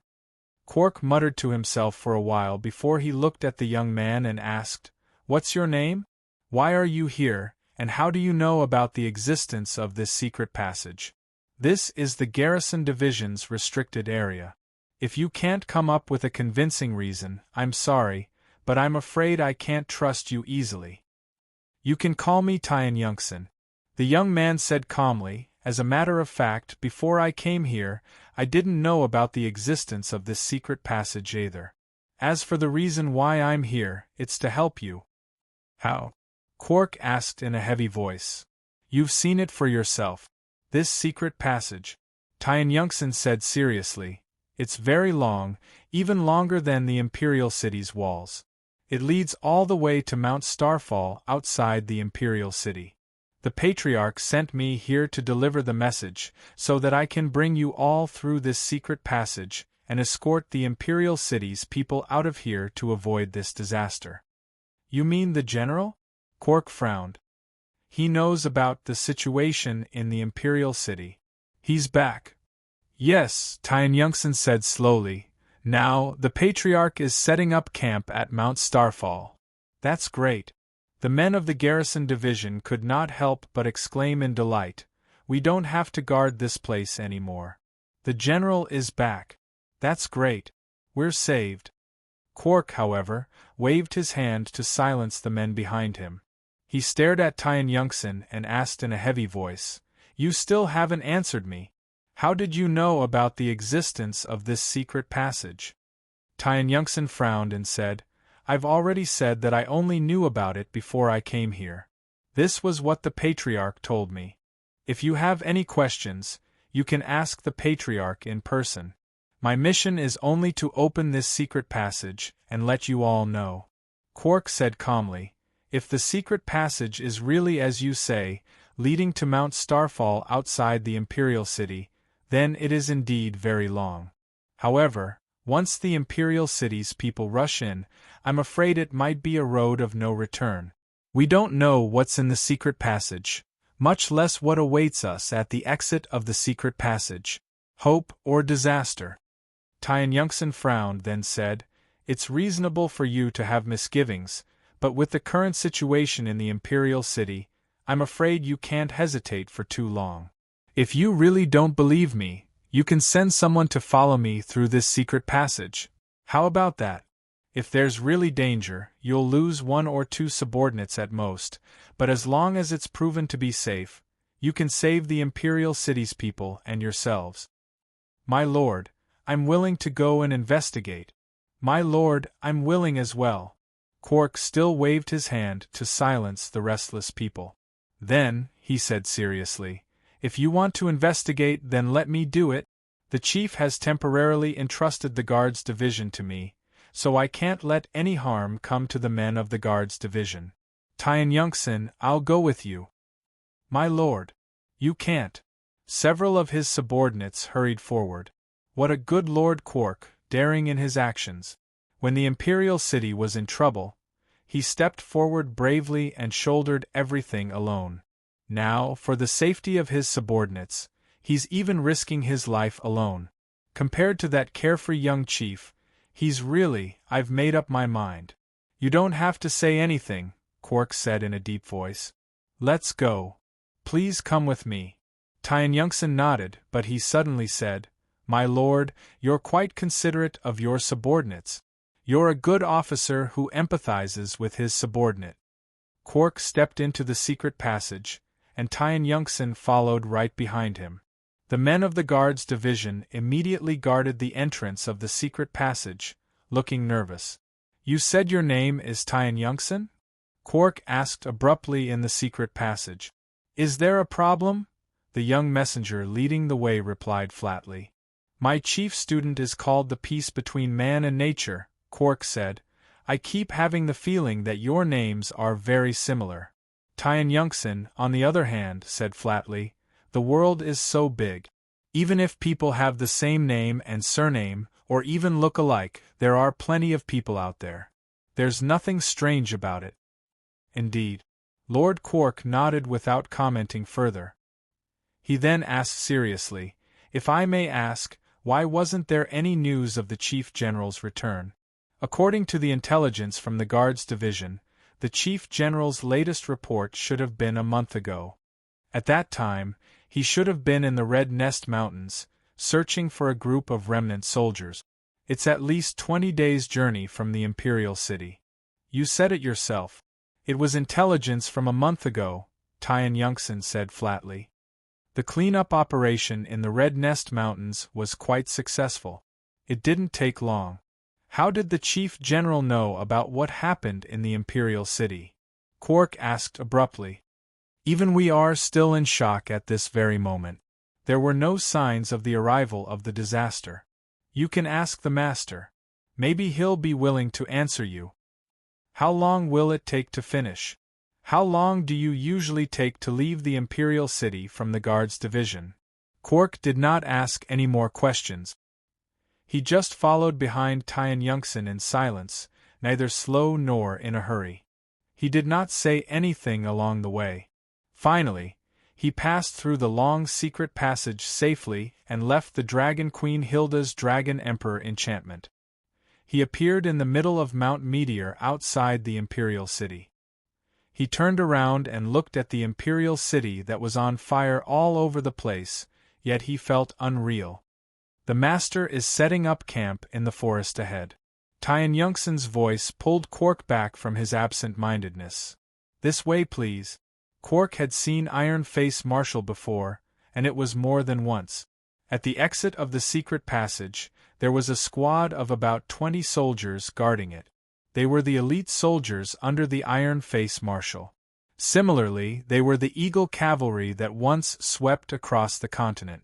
They were the strongest troop under the Iron Face Marshal Jack's command. What a dense, baneful aura! Quark could not help but feel shocked in his heart. After that, when he entered the forest and saw the densely packed tents that were stationed there, it was not just a simple shock anymore. This Iron Face Marshal had actually moved an entire Eagle Cavalry here, and he didn't even leak any information beforehand. The secret agents of the Garrison Division were all over the place, but they didn't notice anything at all. Someone in the Guards Division had intercepted the news from the Iron Face Marshal. All of a sudden, Quark thought of the only reasonable explanation in his heart. Was there a traitor in the Guards Division who secretly sided with the Iron Face Marshal? With that in mind, Quark finally arrived in front of the Marshal's tent under Tian Yunxin's lead.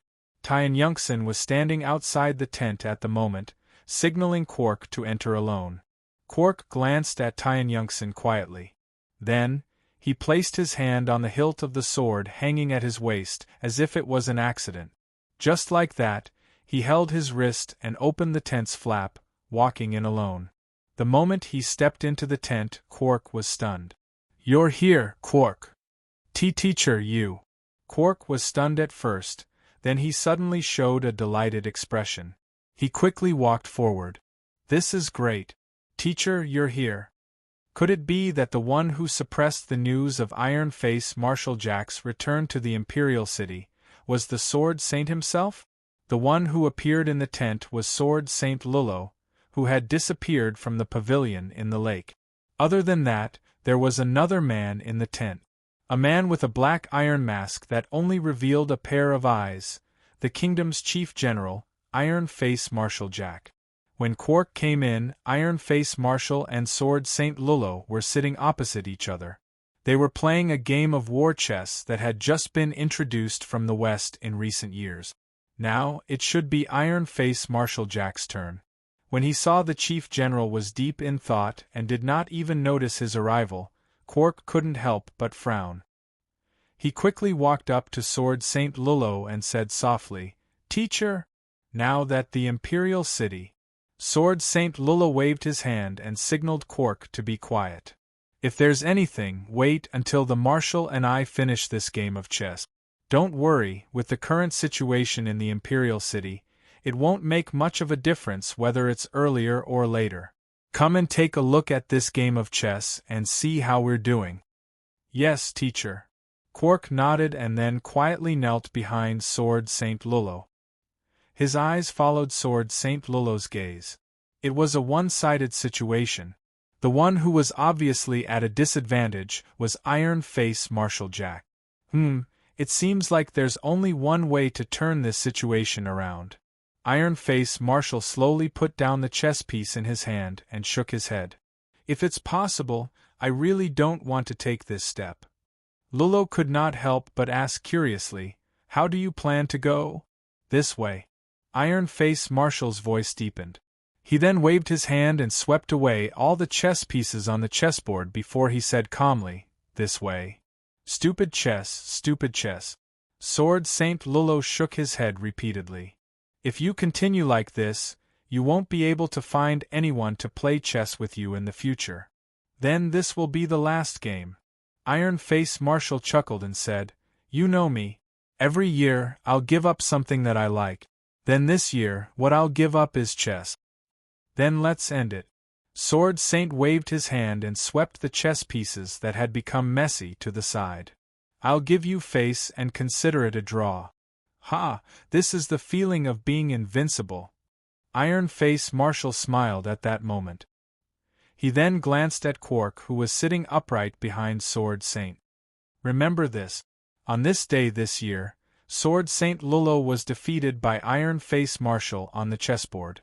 In the end, he had no choice but to ask for a draw." "Marshall, you must be joking," Quark could only reply. However, seeing Sword Saint Lullo's indifferent expression, Quark asked in a probing manner, "I wonder if the Marshal has a way to enter the city and quell the unrest in the Imperial City?" "Unrest? What kind of unrest do you want me to quell?" Iron Face Marshall looked at Quark in surprise. "Didn't your dead teacher tell you why I came back?" Quark unconsciously glanced at Sword Saint Lullo. The Sword Saint was still silent at that moment. Quark only shook his head. "I see. He didn't tell you. Then I'll tell you." Iron Face Marshall said calmly, "I brought the army back this time to rebel." "What?" "Quark." The Iron Mask Marshal waved his hand and said in a clear voice, "Do you want to rebel against the Yamos king with me? After I seize the throne and become king, you'll be my founding hero." Quark almost cried out in shock. Sword Saint Lullo was still indifferent at that moment, as if he had expected it. These two were still the cornerstones of the kingdom? A maid trembled as she walked out of the palace and came to the square. Finally, with a pale face, she walked to where Boss Luo and the others were. You. Even the maid's voice was trembling. "His Majesty, please come in for a meal." "Just in time," Boss Luo smiled. "We haven't had dinner either, so please lead the way, my lady. Please follow me." Nan Xiaonan instantly narrowed her eyes. It's here." After his wife was chased away, the husband finally came out. #######PS1. Thank you to the book friend Nebula Ascending Witness accumulated Mo readers. As usual, give the capitalist boss a cup of tea. Insert. PS2, 0 to 1, PS3, not as usual tonight.